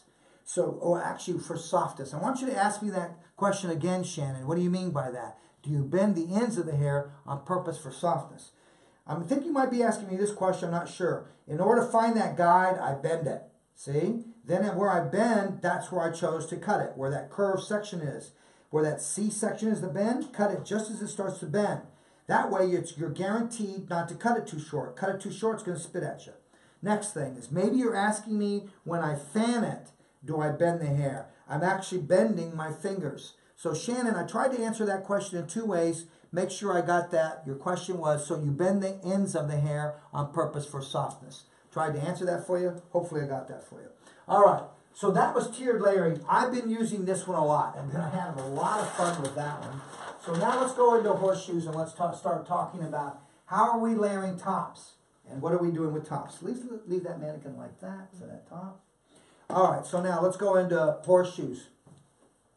So let's take a horseshoe top, and here's one way that I'm layering this. We're going to work with an X pattern. Some of you have seen me in the past work with a plus pattern, but let me show you another way to go in and do it, and that's working with a X pattern. So the first thing we want to do is get the horseshoe. So watch where I'm placing the comb in vertical transition, looking for horizontal transition, where that comb comes off the head. I'm going to come through and take my horseshoe section. Okay. Now don't forget, I'll come back and talk about parts and how you work with parts and what do you do with parts and things like that. I like to put everything in symmetrical, then come in and work left side part, right side part first. All right. So now let's go through, isolate this underneath. Notice how I'm isolating that. Watch how I'll take a clip, legs up. Look how the legs of the clip go up. That way all the hair is captured inside of the clip. Coming off to the opposite side, continuing my horseshoe all the way through, horseshoe all the way through. All right. And then make sure you check the balance of your horseshoe on both sides, making sure that we've got this even in terms of where we're at. Good, good. All right. Great. Now, horseshoes. Horseshoes, if you want volume, I highly recommend when you layer hair, you detach the horseshoe.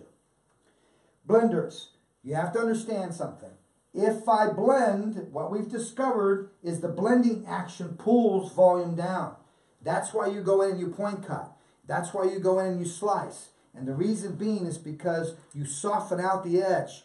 So imagine if something on the horseshoe is maybe about 1 inch or 2 inches longer, it's not attached to anything.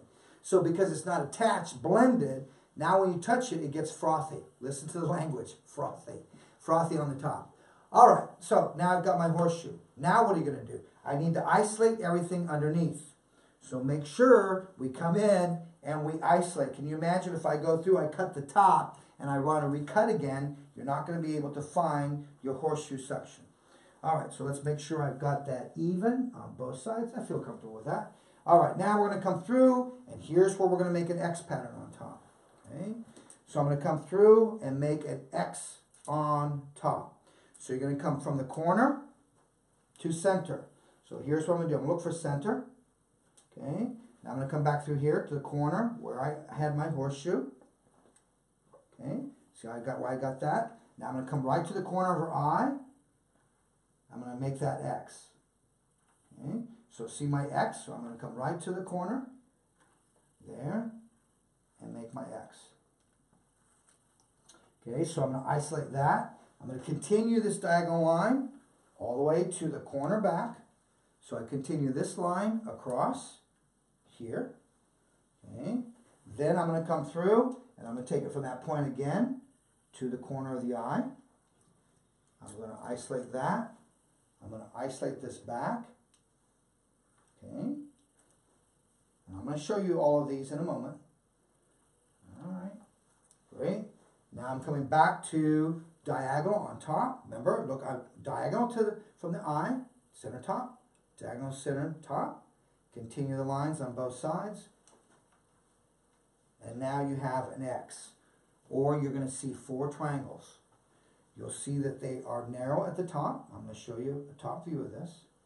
Where they're narrow at the top and wider at the base of the horseshoe. So let's take a look at that. Okay, so see how the triangle is narrow here and it gets wider. So here's my X. Okay, that's the X pattern, X pattern. Okay, now once I've done that, got that, watch what I'm going to do. So I've got 3, this all becomes 1. So let's take it all, watch. Okay, so this all becomes 1. You're going to take it from what you had it, and you're going to make it all 1 in the front. Okay, now let's take a look again. Take a look at the drawing here. 1, 2, 3, 4. So let's go to 1. That's the back. So let me turn the mannequin to the back. Now what you see is you see number 1. Okay, so I'm going to take number 1. How short do I want this top? You've got to be aware of that. Where you pull this to or where you slide your hand to is going to determine that top. What I love about this technique is this is giving me a short circle of hair that's short, and I'm getting wider, more massive hair is getting longer. Watch. If I take a piece of hair here on the top, I elevate that, I cut that. Can you see as I work down section by section, it's getting wider. So I'm bringing more hair to this guide.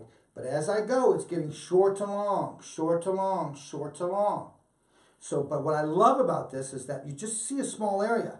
Rather than becoming horizontal across a horseshoe and keeping the graduation square, I've discovered that this keeps my layering softer on the top. So it's a great way for a bob to layer it out. Watch. Okay, let's come through. Okay, look at, I'm here, number 1, elevating up. Now watch my elevation. I'm going to give you a view of the elevation of that. Taking everything I have here.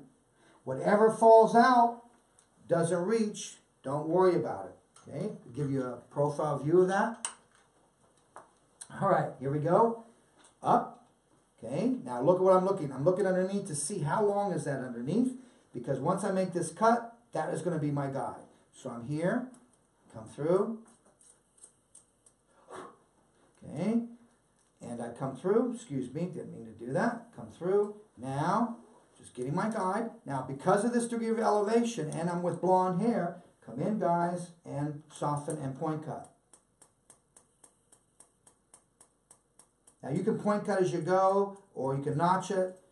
But remember, if you do what I did, cut a straight line, look how much you have to work to soften it. So are you saying, Sam, you should have notched that? Yeah, I probably should have notched it. Hey, I'm not perfect. All right, come through now. Watch. What I love about this, let me give you a back view of this, how this comes through. What I love about this is when I release this, let me put my hand here, look how I've been able to maintain all the length of the outside, but then look at the shortness I got on the top. Okay, so by doing this, I'm throwing length to the outsides of the triangle. Okay, here we come on top, here we go the other one. Now I'm going to come to number 2, that's her left ear. So I'm going to give you a view of that. Okay, here. So Sam, where's your guide come from? Here's my guide. It's that center of the X. The apex of that X becomes my guide. Remember, you might have seen me do this with a plus sign. Today I'm showing you how to do it with an X. Why are you doing X, Sam? When I want to throw weights at the corner, more weight at the corners of the horseshoe. Up. Where's your guide? Watch, I'll show you. You can see my section, where that's coming from. Okay. Now watch where my guide is, or where I'm going to give you a front view of this, so you can see my guide. Okay. Remember, I picked up a small piece. There it is. Okay. So the apex right here. There's my guide. See that? Now look for it underneath. So I have to fold and look for it. There it is, right there. Now slide up to that. Look how I slide to that. And now I'm going to come back in. Now notch. Okay, once I notch, fine teeth of the comb, capture, capture, capture. Now, middle finger over index finger, fan.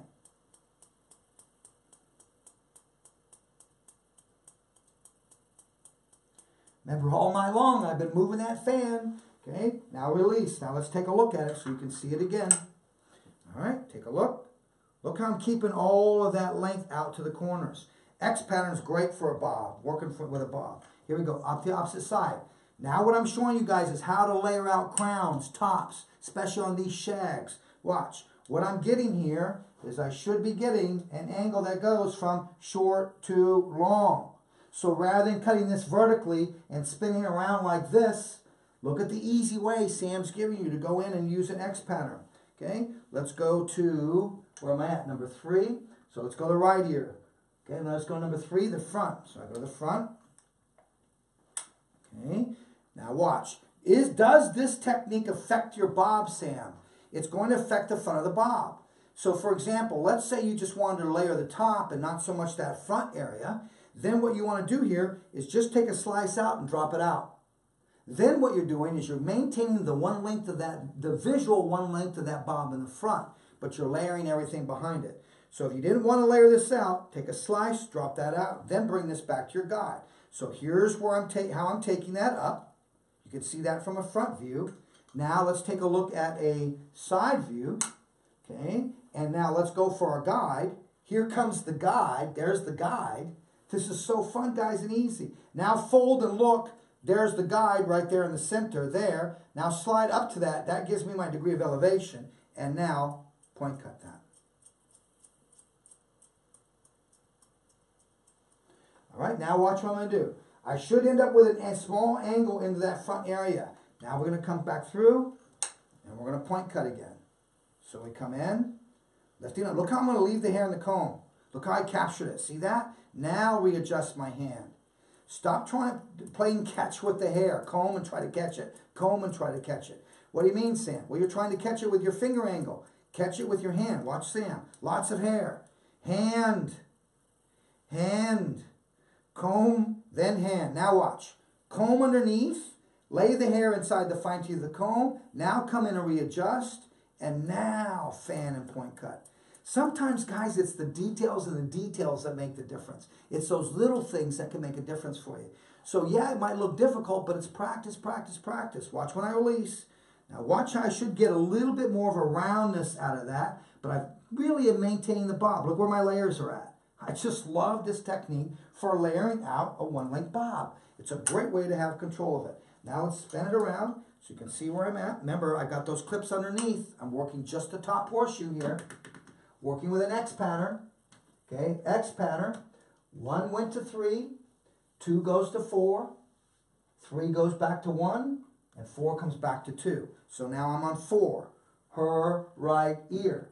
Here I am, excuse me, her right ear. So let's make sure she's faced just like this. Great, she is. Okay, now here I am. Look at the horseshoe I'm leaving. Okay, where's my guide come from? That center apex. Grab a section. There it is there.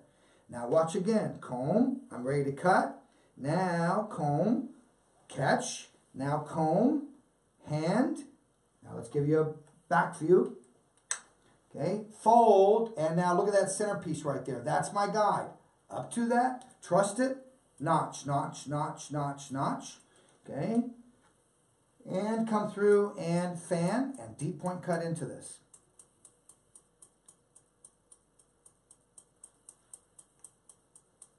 All right, now release. Okay, now let's take a look at what we created with this. And it is just a really fun way to cut a bob. Let's take a look and see if there's any questions. All right, somebody says, I love the fan. Terry said, it's easy. Allison, could you do this kind of top cutting on long hair to get some height? Yes, great question. Matter of fact, I'm going to show you how to do it on longer hair. Never fear, Sammy is here. Okay, Yasmin, what's the difference between taking the X section and just a 4 section plus? Well, let's take a look at that. I'm going to show you the plus. I'll show you that one too. It's all about where you're throwing the corners. of the triangle. I'm throwing the more weight behind the ear, in front of the ear and behind the ear. I'm throwing more weight here at the corner of the eye and the corner of the eye by taking this triangle. Okay, you'll see when I go in and do the other one, the plus, see if you see the difference in that in terms of where I'm tossing that weight. Okay, I'm going to show you that one too. So let's take a look at another question. Chelsea, it seems like doing the fan is the easiest way to point cut. Here's what I've discovered, Chelsea. By doing a fan and fanning it when you point cut, you don't release as much weight. Watch. If I take this and I just lift this up, okay, and I don't fan it, look how much weight you see there. So you could be point cutting this, and you're taking more massive weight than what you actually want to. What we encourage you to do is fan it, and now you can see when it almost like it's been, some of the weight's been taken out. Now you're not getting as aggressive when you go and watch. If I see that, I'm going to be really aggressive in there for about 5 minutes taking that out. When I release it, now I've shortened it too much. So we've discovered by fanning, it allows me to read how much weight I'm taking out of the section that I have in my hand. So I hope that helps you out, my dear Chelsea. All right, April, Sam, what about if the client has a side part? I'm going to come back. I've got about 3 questions on side parts, middle part, right side, left side. I'm going to come back and talk to you about fringes, how to cut a curtain fringe, how to cut a shaggy fringe, how to move it from left to right, right to left. We'll come back and we'll talk about that. Now watch this. Where's her face? Here it is, over here. Look how I've taken a bob and I've layered this out, but look how it still looks like a bob. See, that's what I love about the idea of doing these. Remember what I said, guys, in the beginning. If I can find a number of ways to layer out hair that solves problems and solutions, that's what I'm going to do. Take a look at how beautiful that looks. And that was just working with an X pattern. All right, so let's move on to another way to go in and cut a, let's see, that was, let's go to another diamond. Now let's go to a diamond. Okay, now don't worry, I'm going to get to the plus sign. Okay, so let's go to a diamond. What do you mean diamond? Well, take a look at the flip chart here. Okay, and on the flip chart, what I want you to notice is, I want you to notice how I've actually gone in and on this, with a diamond, I've discovered that it leaves more weight for me rather than going in and taking a full horseshoe. So look how narrow a diamond is in regards to a horseshoe. See how I'm leaving more hair out behind and more hair out over or in front of the ear, over or in front of the ear, and more hair behind the ear. So that's why I'm going to go in with a diamond. But now watch what I'm going to do with this. This is that bob that we went in, we tiered. Now I'm going to come back and cut on top of that a diamond. So let's isolate underneath. You have to isolate underneath. Okay? This is that bob that we cut with the tiers. So I isolate all that underneath. Okay? Now we're going to come through. We're going to take a diamond. So I'm going to throw some more hair back into this. Okay? Now watch my diamond. My diamond, I'm actually leaving out the hairline. So it's just a great way, once again, to go in and leave the length in a bob. Now, you could come into the tip, but what's going to happen is you're going to layer out that center point. I don't quite recommend that. If you wanted to go in and you wanted to do something where you have more of a side part of that, then come back and take your triangle, just a normal triangle, and start to work it from one side to the opposite side. You'll see how I do that afterwards. All right, let's go to a diamond now. Okay, so I need to go to a middle part. I've already got the underneath isolated with the horseshoe, but now we're going to get the diamond. Okay, so I'm going to go to a middle part. Once I got that middle part, find front to back. That's the corner of that diamond. Now I'm going to come back in and I'm going to take a diamond. Okay, now this hair here, I throw into the underneath. Okay, here's the front right side of my diamond. Let's just isolate that. Okay, now I come to the back. So from where I left off, there, back to center back. Okay, here's the back side, the back right corner or the back crown of my diamond. Okay, we come through, we isolate that. Now I come back on the opposite side, same thing. The way you're going to balance this diamond is first find front to back. Okay, once I got that, now draw this to that front to back line. Then come back on the opposite side in the back. I'll show you my diamond in a moment. And now come through and to that point. Front to back point. Okay, now separate. Okay, now you're going to start to see these little triangles that take place there. So I'm here. Okay, Opposite side. Now I am here. All right, let's take a look. So you have to re-isolate. Okay, here's my diamond. I have to re-isolate that. Good, good, good. Sam, it seems like it's time consuming to do this. Guys, I'm working with dry hair. Would you do this if it was when it was wet? I'd do this probably when it's wet. Okay, so just remember, it's all based upon the fact that right now I'm working with dry hair. It might seem a little cumbersome to section, but remember, sectioning is not an option. It's a necessity when I'm going in and doing these detached areas. Now, let's take a look at this. Okay, let's gather this together. Gather this together so you can see the diamond. Okay, I want you to see it. Okay, let's gather this side together. Here. Okay, I want you to see it.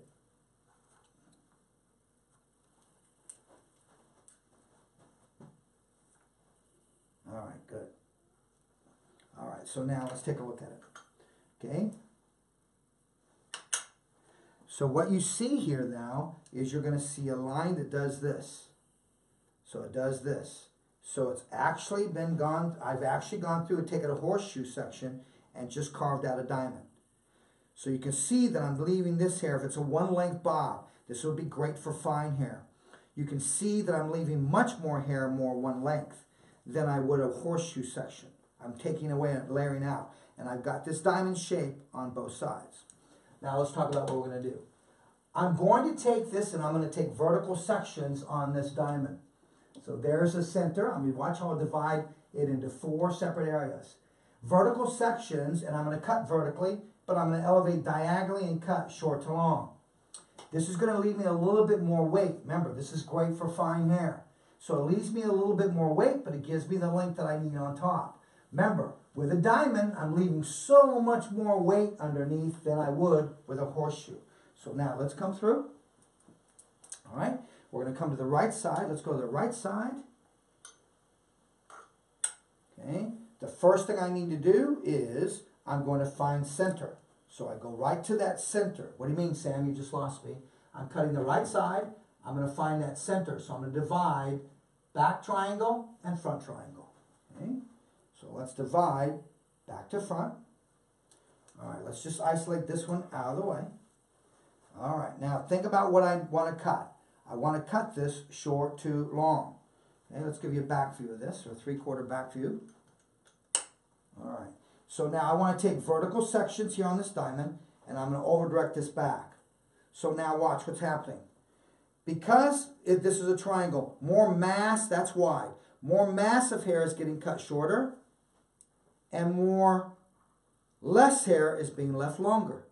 So you see how it's giving me a little bit more hair in the front area and a little bit more less hair in the back area. Okay, why don't you see that from profile view? Now let's see the elevation, how this is elevated from a top view. Here we go. First section. Vertical section. Flip chart. That's where I'm at. Okay, excuse me. We're cutting the front. I'm up here. Okay, now watch. Look how I place the comb in, and I'll look at my finger angle. Okay, how short do you want that layer to sit over this? So now we'll look at where I'm at. How short do you want that top area there, okay, to sit over this? So what would you do, Sam? Well, I come through and once again read it. Look what I'm doing. So that's telling me with this hair, if I want to get a little bit more bevel out of that, I should probably cut that somewhere in there. Watch me visualize that. That's where I'm at. Okay, now come back through, visualize where I was, and now watch how I'm going to cut. Short to long. Okay, now watch me release this short to long. Now watch the next section. That next section. I take my next section. Look, I just slice that on top. I take my next vertical. This is over directed back to that previous section. So I over direct back to that front to back line. So I'm cutting to a stationary guide. I'm going to lift my elbow so you can see. I would not cut like this in the salon. This is for the sake that you can see. Okay, now look at my next section. Now watch where I'm leaving length. See how I'm over directing this back to that stationary guide? Look how I'm combing this. So Sam, why don't you stand behind it and do this? Okay, you could cut it this way. You do what's most comfortable for you. Okay, now watch. As I release this, Watch what happens. Watch the line fall. So now as it falls, look how it's falling heavier, shorter in the center, and longer towards the back. So it almost arches itself out. Okay, now watch what that gave me. Okay, look how that gave me just a little bit more layering and gave me a little bit more roundness, but it left a lot more fullness into this area. Let's go to the opposite side, excuse me, same side, the back area now. Okay, so I take a vertical slice. Okay, I take a slice of what I just cut. Let's cut from the back so you can see.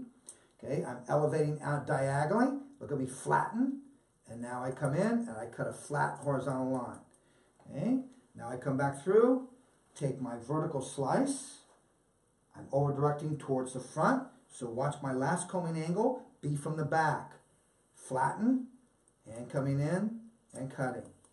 Then watch what I'm going to do. This is where I'm going to introduce you to the Invisalign shear. Okay, come through, taking that diamond, just the diamond, okay, over directing to that point where it's short, where it separates front to back. Okay, now I've completed this side, and now watch, this is where I'm going to introduce you to that Invisablend. You'll see where I'm going to go in, especially blonde hair. You can really start to see the layering. Okay, now look at the type of layering I'm getting out of that in terms of working with a diamond. Let's come back to the opposite side.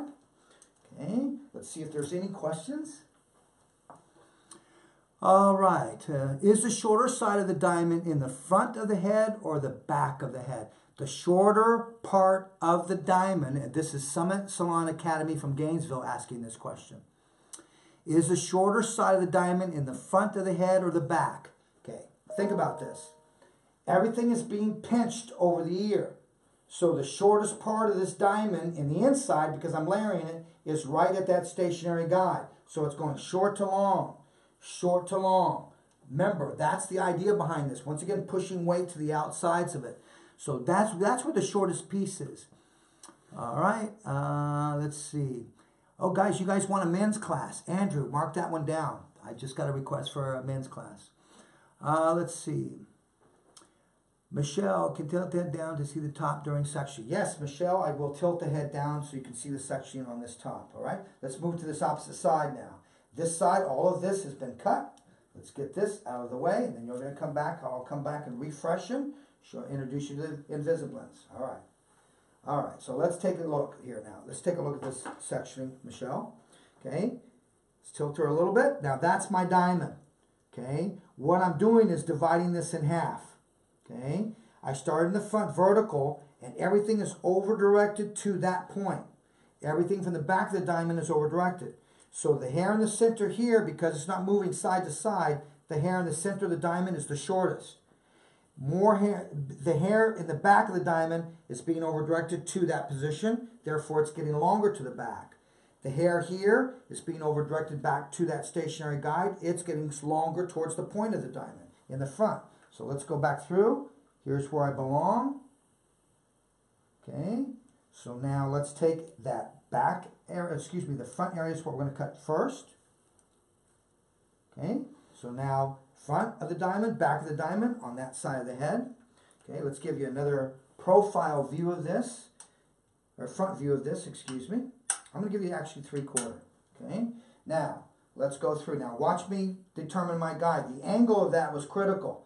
So I'm going to come through, take a section, take a top of that piece of that section. That's my guide. And now look at how I would look in the mirror. And I would see that true 45-degree angle, flatten it out, and come through and cut.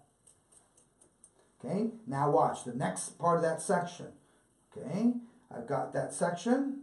All right, now we come to that next part. I'm working the front. Front is over-directed to that back. Here's that vertical section. Okay. Now watch how I comb in the front, over-directing back, flatten. Now watch how I want to see my angle. Just fold that hair. There's the angle. Stay flat and cut. Okay, next part of that section. Let's take another vertical section of that diamond. Remember, you're working with blonde hair. Too big of thick of sections, you're going to see the cutting marks in blonde hair. But never fear, I'm going to share with you the Invisalign. Coming through now, over-directing back to that stationary guide, cutting the diamond. Now I've got my back part of the diamond, this last triangle, vertical. This is over-directed to front to back, staying flat. Okay, last section of the diamond, and staying flat on that, whatever reaches up to that, that's what I'm going to take. Okay, now watch. Let's release it. And remember, guys, I'm sharing with you different and various ways to cut these horseshoes, how to cut your tops. And they're very effective ways in terms of being able to leave weight through the bottom, or understanding the density of hair that you're working with determines a lot in terms of the sectioning. Now watch this one have a little bit more pop to it, but remember, it's not as, look at the pop I have to that one. Remember, it does not affect this front area. So now this is detached for a reason. So now let's go through and let's talk about the Invisablend. Okay, the Invisablend is a shear that I have that is where it's over polished on one side, meaning that this blade here is over polished. So this blade is very dull. Don't panic there, watching this. That's over polished. Here's why.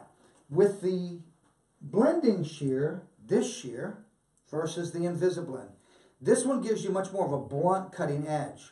Where this one, because it pushes the hair, because the blade is over polished, you're getting more of a curved. Allow me to just sketch this out for you. It looks like this. Follow me over here to the horseshoe top.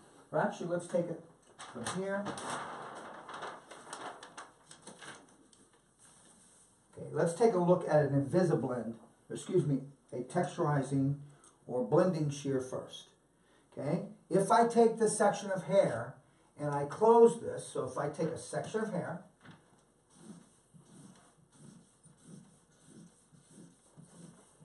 okay, and I take this shear and I cut it, the edge I'm going to get is this.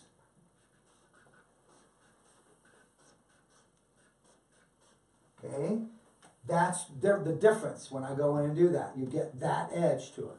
Now, when I go in and I cut with an Invisablend,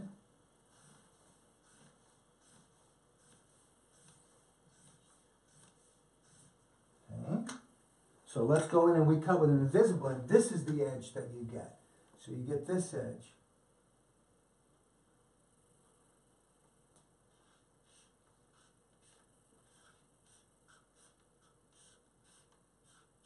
So you get this curve, curve, curve, curve. Because what happens is, as this cuts, it pushes the hair, so it softens it. Watch what I'm going to do. I'm going to come through, and I'm going to make a mistake. Let's make a mistake. Okay? So watch where I'm going to go in. Let's take a look first, and just look and see what we got. What I'm looking for on blonde hair, you can see a lot of the layers on here. So let's just come through, so you can really see the benefit of this shear.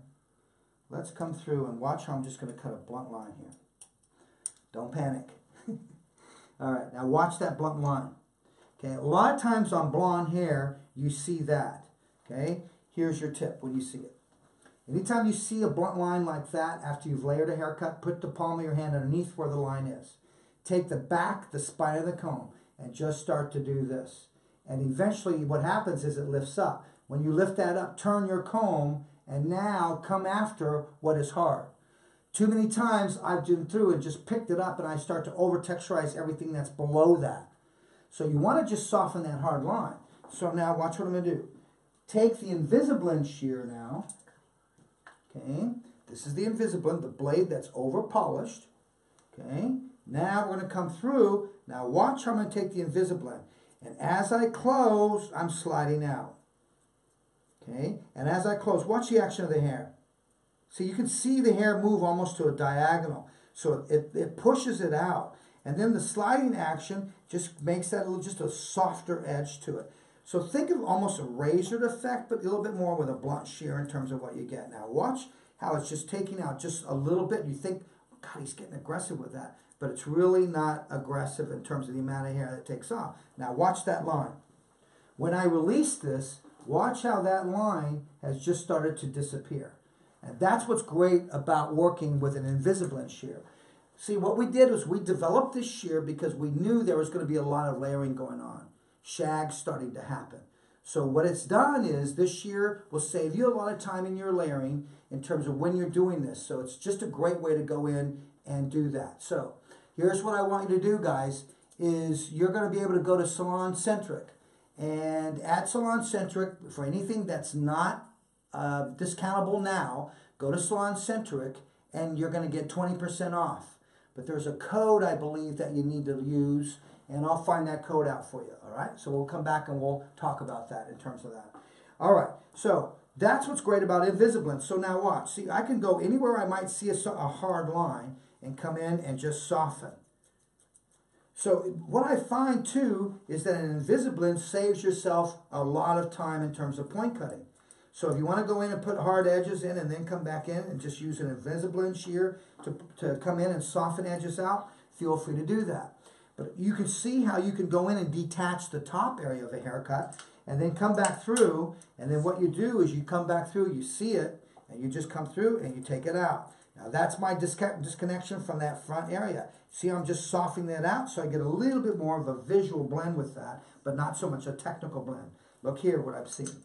And watch how the Invisablin shear is going to take care of this. Okay, see this hair right in here? I see a little bit of hardness to it. Watch how I'm coming in. See, I turn that, rotate that comb. There it is there. That's what I need. That edge there, I can see it needs to be softer. Now remember, how deep you go affects the shortness here. So you be aware where you're sliding your hand to when you're working with an Invisablin shear. Okay, so now look how I've layered this bob out and just given a little bit more something to it, but at the same time being able to keep a classical type bob shape to it. So now what we've done is we actually went in and we did a diamond top. So now let's move to another horseshoe top and talk about how that is done. While I'm switching out, let's see if there's any questions I have. All right, so here's what I want you to do, guys. Go to Salon Centric, your local Salon Centric store, because some of you have been asking, you might be interested in some of the tools. So you're going to go to your local Salon Centric store, and I want you to use this code. Write this down. Give you a moment to grab a pen.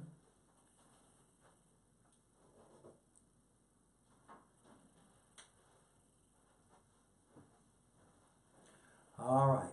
So now here's your code. Where did it go? Oh no, the code went away. Oh, I got it. Oh, here it is. Okay, great. Thank you. All right. The code. All right. So go to your Salon Centric store, and you're going to be using this code because you signed up for this class. Here's the code. Hashtag PP06537. Let me repeat that code again. You're going to get a 20% discount at Salon Centric or their website or from a Salon Centric sales consultant.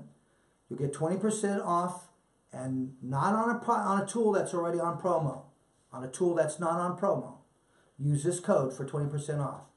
PP06537. All right, cool. All right, my good friend Karen Duggan. Thank you, Karen, for asking a question. It's so great to see that you're online with us. Thank you so much, Karen, for being here. I miss seeing you out and about, my dear. You're a Redken artist, and we love you. So, she's talking about the direction of teeth, the way they are pointing with the Invisablin shear.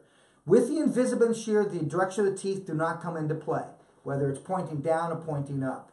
When working with the reversible blender, which is why it's called a reversible blender, taking and going in, if you cut a 1 length bob, you go in a ½ an inch or an inch above that length, place the bottom blade underneath, the teeth on top, punch it, 1 inch above your length, you're going to find it much more pliable to flip under. So that's where it matters in the direction of the teeth. But on the Invisablin, it doesn't matter. This one is much more of a true texturizing tool. This one can definitely help with direction and movement of the hair when you're going to move it. All right. The Invisablin shear is regular $475, so you can purchase this shear at 20% off for $380.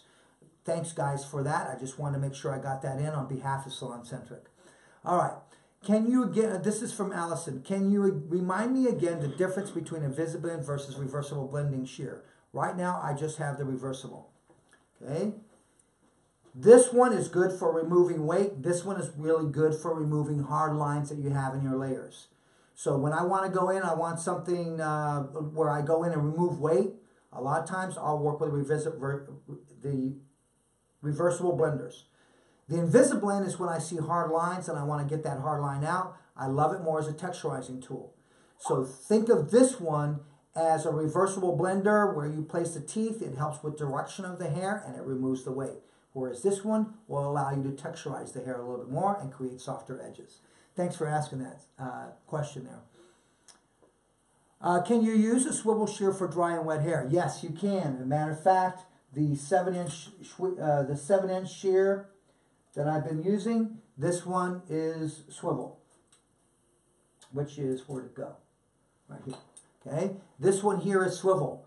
So swivel is more about what's ergonomically comfortable for you. So there's many ways that you can use a swivel. So example, if you're working with a guy and you're up here, your thumb blade is stationary, you can't swivel it, then you're stuck here. Whereas you can go here with a swivel. Elbows down, saves a lot of pain in the neck. Same thing if I'm coming in and I'm working with a shear. Look how I can easily come in on a fringe when you're working with a swivel shear. Watch how I can easily come in with a fringe and I can come in. Look how I'm using the swivel. Look how the swivel allows me to keep that flat. Any way that I move, I can come in with a swivel. Okay? If I'm working on the side area, look where I'm at. As I move to the top, look how it starts to flatten out and a swivel. So just a great shear, but you can use it on wet or dry. And someone was Yasmin was asking me that question. All right, let's take a look and see. What about in Quebec, the supplier in Quebec? The supplier in Quebec, that would be, gosh, it's on the tip of my tongue.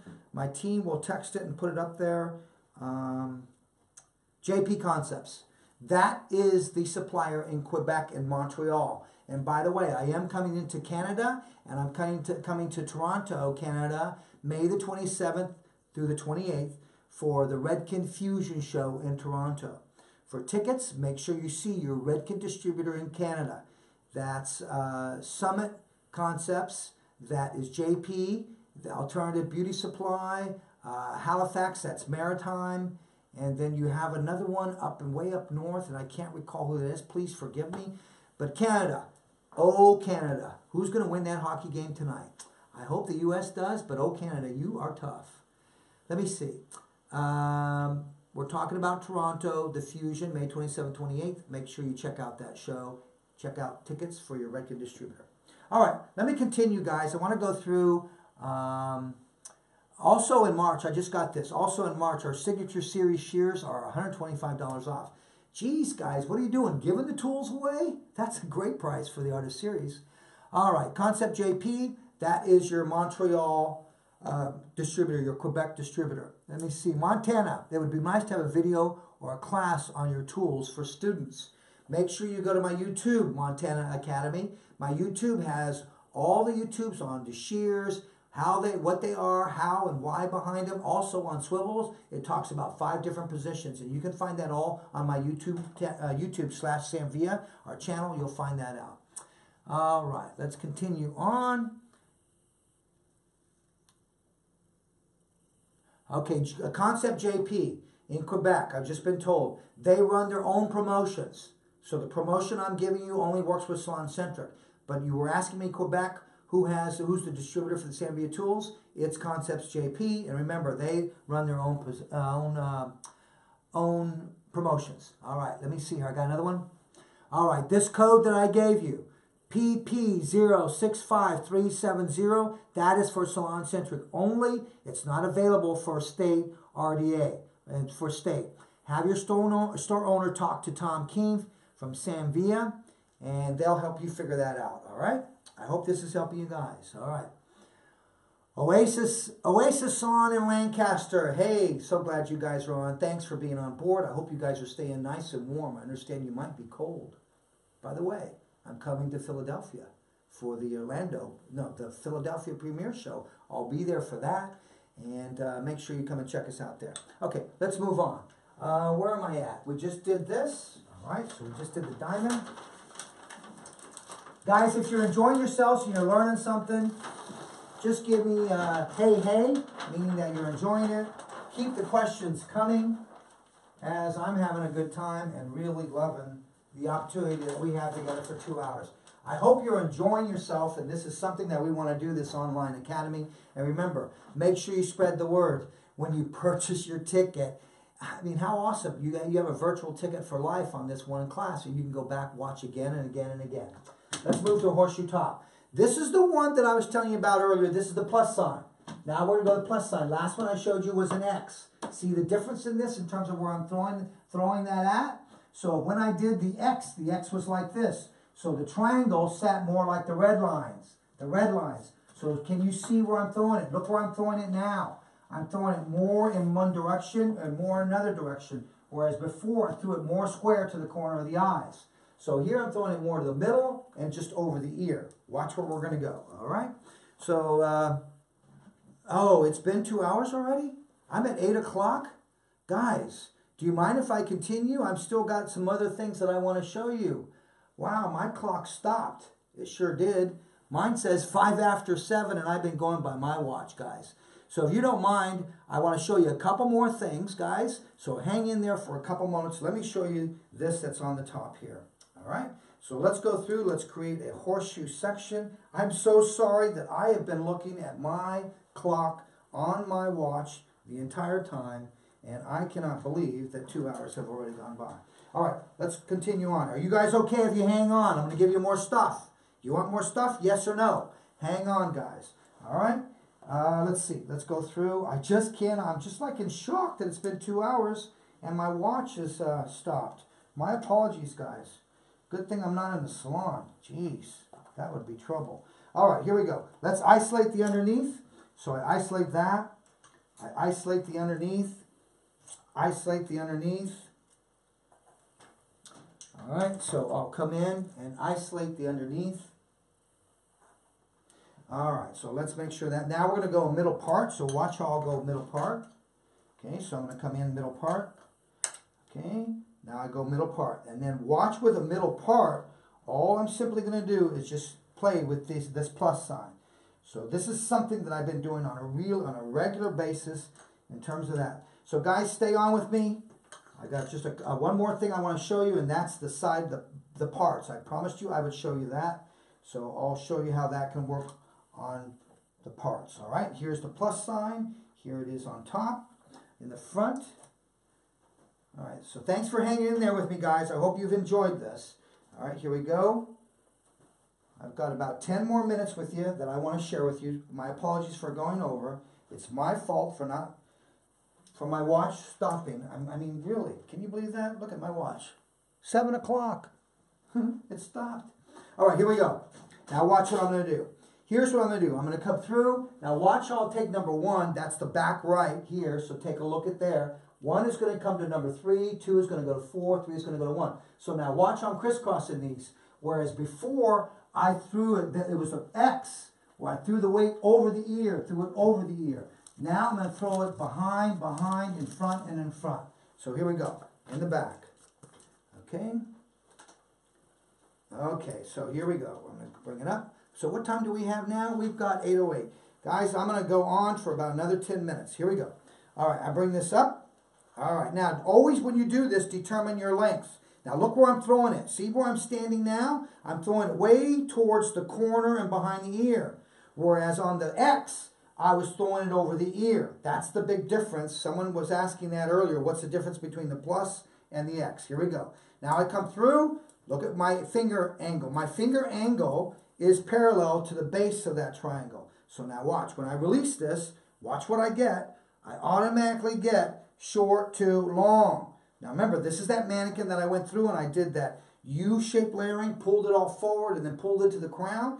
Now look at how I'm going through, and I'm going to pop the crown a little bit more. Take a center section here, bringing that up, up, looking for the underneath. Look how I look at the underneath. I want you to see that. Okay, here and underneath, fold. There's my guide, and now come in and cut. Now you could come in and point cut this too with the degree of elevation. I'm not too concerned about it. It should fall soft, that I don't see a hard line on top of that. Okay, now we'll go to number 3. Now remember, I've already cut this one in one, but let's see what reaches to my guide. Here's my guide, that center apex there. up to that, looking for it. There's my guide, whatever reaches, I cut. All right, release that. Now I come into my last one here. This one I've been working a lot this season, this plus sign. But I also have discovered that X, and I want to be working a lot more with that X in terms of how it gives me links in different areas or throws weight in different areas. Here we come through, give you a little bit more of a profile view of that. Okay, here, back view. There's my guide. There's my guide. Coming under, folding. There's the guide, and cutting. Now watch how this top is going to have a much more of a shaggy effect now on longer hair. So look how I got this shaggy effect on some long hair. Okay. See how I just got that shag going now on some really longer hair? Look at that. So it just gets some pop to it. And then once again, just really, really interesting in terms of the way that it works. And now you're starting to just see that pop on that. And this is what's really happened on these shags and on these tops. So I spent quite a bit of time there talking about horseshoes and things like that. Let's move to a side part. So let's move to mannequin 3. Okay. All right, let's take that away. Or actually, no, let's move to mannequin 6. All right, here we go. Now watch the side parts, guys. All right, so let's say, for example, she parts this left to right. Now, after you do your horseshoes, this is where you're going to come back through and take a triangle section. The triangle section would begin, where does she part her hair? So let's say in this particular case, she goes left to right. All right, so we're going to go left to right here. All right, now once I've got that, let's just take, that's too deep. So let's come back, let's be a little bit more real with the part. There we go, right there. And now that's great. Okay, so let's say that she does this. She moves left to right, and she does this. Okay? And what we've done is you want to go in and you want to figure out, okay, how am I going to move that? What you want to do is from here, find the part, and now from here, take a triangle section on the opposite side. See, I've taken a triangle section. Now watch what I'm going to do. I'm going to step to this side. Okay? Here. Okay, now there's a lot of options that you could do. What I want to do is I want to utilize that idea in terms of what I did, going through the diagonal forward and elevating forward. So watch what I do. Let's take this section and clip that back so you can see this. Okay? And then remember, once you see this, you do this to the opposite side also. Okay, so I'm here. All right. Now once we got that, now I'm ready to go in and start cutting. So I want this hair to move like this. That's what I want that to do. So what I want to do is I'm going to step on this side. Watch how I'll get my length first. And then I'll come back and layer this. Okay, here. I'm going to move over here. And then all I'm going to do is come in. And I point up. And now left hand underneath. And now rotate. And now I cut a horizontal line. Now watch this horizontal line when I release this. Watch what's going to happen. As I release this, look at it go, short to long. See how it's just starting to move over from one side to the opposite side. Now I want this hair to move like this. Okay? But a lot of times what I want is, you could have left that a little bit longer, Sam. Of course I could have, but that's how short she wanted it. Look how it's starting to move. Now, I'm going to come through. Now this is where I take the blender. And remember, I believe Montana was asking me, or Gainesville was asking me about pushing back on the shear. Watch, you're going to get to see it again. On the opposite side, if it was right to left, you just rotate it the opposite direction. Now watch, blunt blade on the bottom so I can weave this. Okay, now once I've got that weaved, okay, now I come through, take a diagonal forward section. I bring this back over the opposite side. Okay, here. Now I come through and I weave up and down. Okay, last section. Okay, and you can pick up the same hair again if you want. Just weave very lightly. Now when I backstroke, the hair here is moving. So when I weave and I backstroke, I'm not cutting on the same line. If I just took the shear and went boom, boom, boom, you get a hard line inside. So someone was asking earlier, why are you backstroking on that? Why do you push back on the shear? That's why. Now watch this. Look how that has a natural tendency now to move and stay over on that side. And as I said, on the opposite side, you do the same thing. You're just twisting it the opposite direction when you do that. Okay, let's go to, let's see, give me number 1. What's number 1? How long is that? No. Okay, let's go to the blonde bob. All right, now watch what I'm going to do. Now I'm going to show you how to make a curtain fringe. Yep, that's good. Okay, so I want to show you a curtain fringe. Okay, a curtain fringe, and we'll take the fringe story flip chart, please. Okay, now we're going to do a curtain. What I want is I want this to just curtain like this. That's how I want that to end. So we'll take the fringe story flip chart, please. Okay, I'm going to take a triangle on this side. It's the last thing I'm showing you. Then I've got to put some closure on this, or they're going to shut me down. Everybody always wants to shut me down. Go figure. I want to be shut down. I want to be shut down. I want to keep teaching. All right, here we go. So here's what I'm going to show you. Curtain.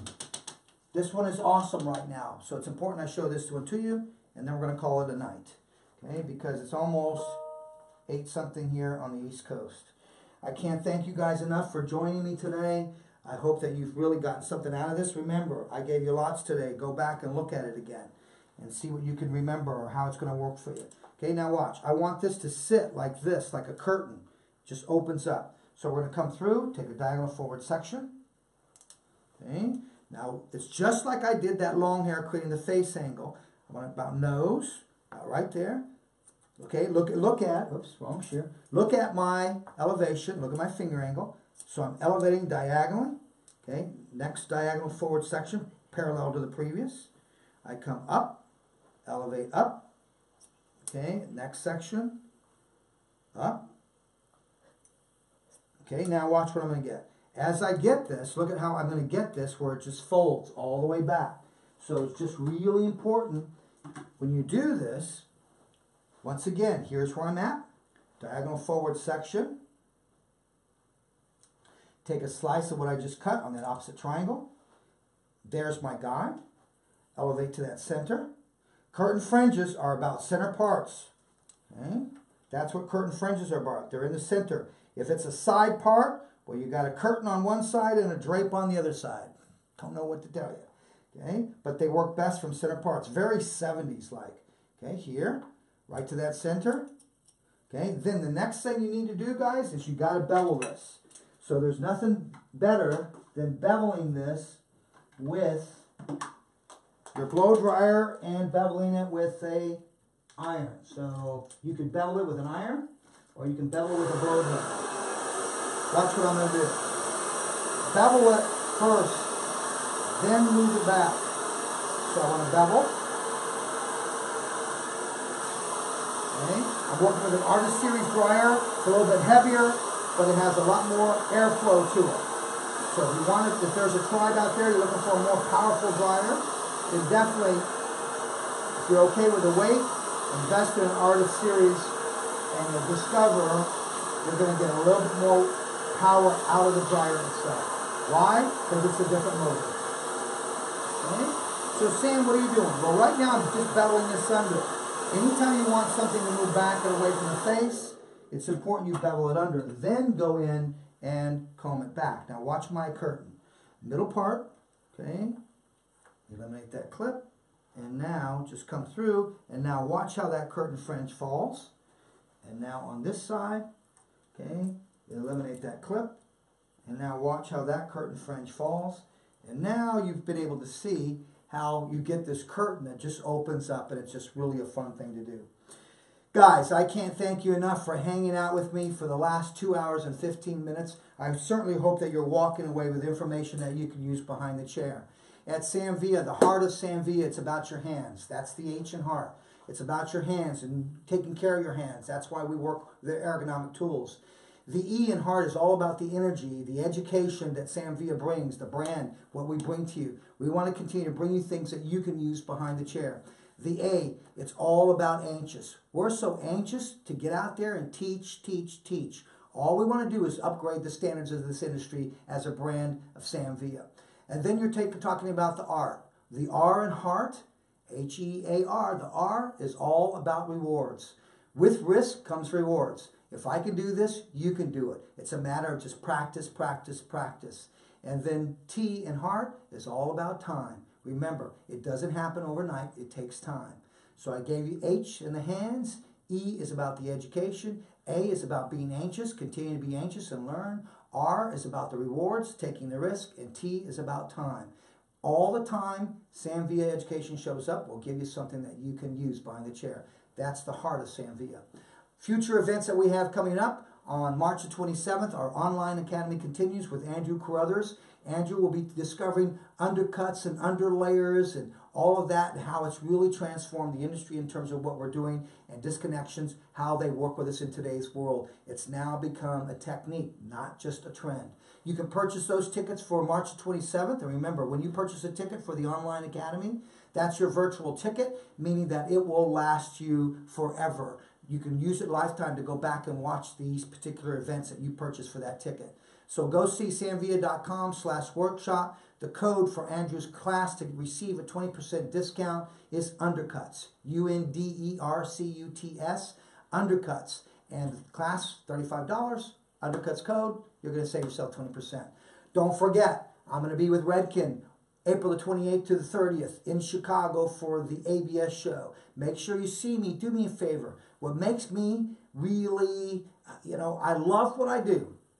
And where I get the joy out of this is teaching. But what makes me happy is when I see you guys at a show, Andrew and I or Jesse or the team, we see you guys at a show and you come up and you say, hey, all that stuff that you've been teaching, I'm using it and it's really making life easy for me behind the chair. We love, joy, and happy. Love what we do. We have so much joy teaching, but we're really happy when we find out you use it. T-Spa, Nashville. I will be in Nashville, Tennessee on May the 23rd. Make sure you check out tickets at T-Spa Nashville. There in Nashville. Wanda William Woods has me coming in on May the 23rd in Nashville. So make sure you're there for that demonstration. I'm happy to say I'll be in Toronto, Canada on May the 27th through the 28th. Canada's symposium, or what they call Fusion, in Toronto. Don't miss it. Something exciting to plan for you there. Of course, we're going to be at the Premier Show in Orlando June 3rd and June 4th. Please make sure you come up and say hi there. Redken Exchange. A lot of you have been asking about Redken Exchange. The Redken Exchange, as far as I'm concerned, is an academy that you have to attend at least once in your career. It will change your life. It's changed my life in a way that is amazing in terms of education. I'll be at the Redken Exchange with the awesome Justin Isaac, July the 16th to the 18th. The class is called Outside the Lines. Now, when you go to Exchange, to the website, redken.com, you go to the Exchange tab, you're not going to see the class on the schedule. They will know about the class. Just ask them, I want to register for Outside the Lines with Sam Villa and Justin Isaac, July the 16th and the 18th. Also, I'll be at the Redken Exchange, August the 12th through the 13th. I'm going to be doing haircuts and updos and braids and everything imaginable that's going to help you behind the chair. Everything except color. You don't want me to teach you color. But Redken Exchange Experience, August the 12th to the 13th. I'm also happy to say that I will be at the Millennium Show in Scottsdale, Arizona on September the 30th. I will be opening up that show. So guys, it's been a great time. I want to thank my two dear friends that came in and helped support me today, to Victor and to Shelly. Thank you guys. Without friends, what can you do in life? Friends are always there for you in every way imaginable, and those two have helped me all day yesterday and today getting ready for this class. So once again, I thank my man, Dan Polhamus. Thank you, Dan, for putting us on the map and getting things set up for us. We love you, brother. And to the team out there at the office holding down the fort, to all the art team, and to Andrew, and to Jesse, and to Anna and Marissa, we love you. And guys, most of all, who loves you guys? Sam Villa. Thanks so much for watching. We're going to be pressing the red button and stopping. So I just want to say thanks, and we are good to go. God bless you. Thanks for watching. I'll step out now. See you next time around.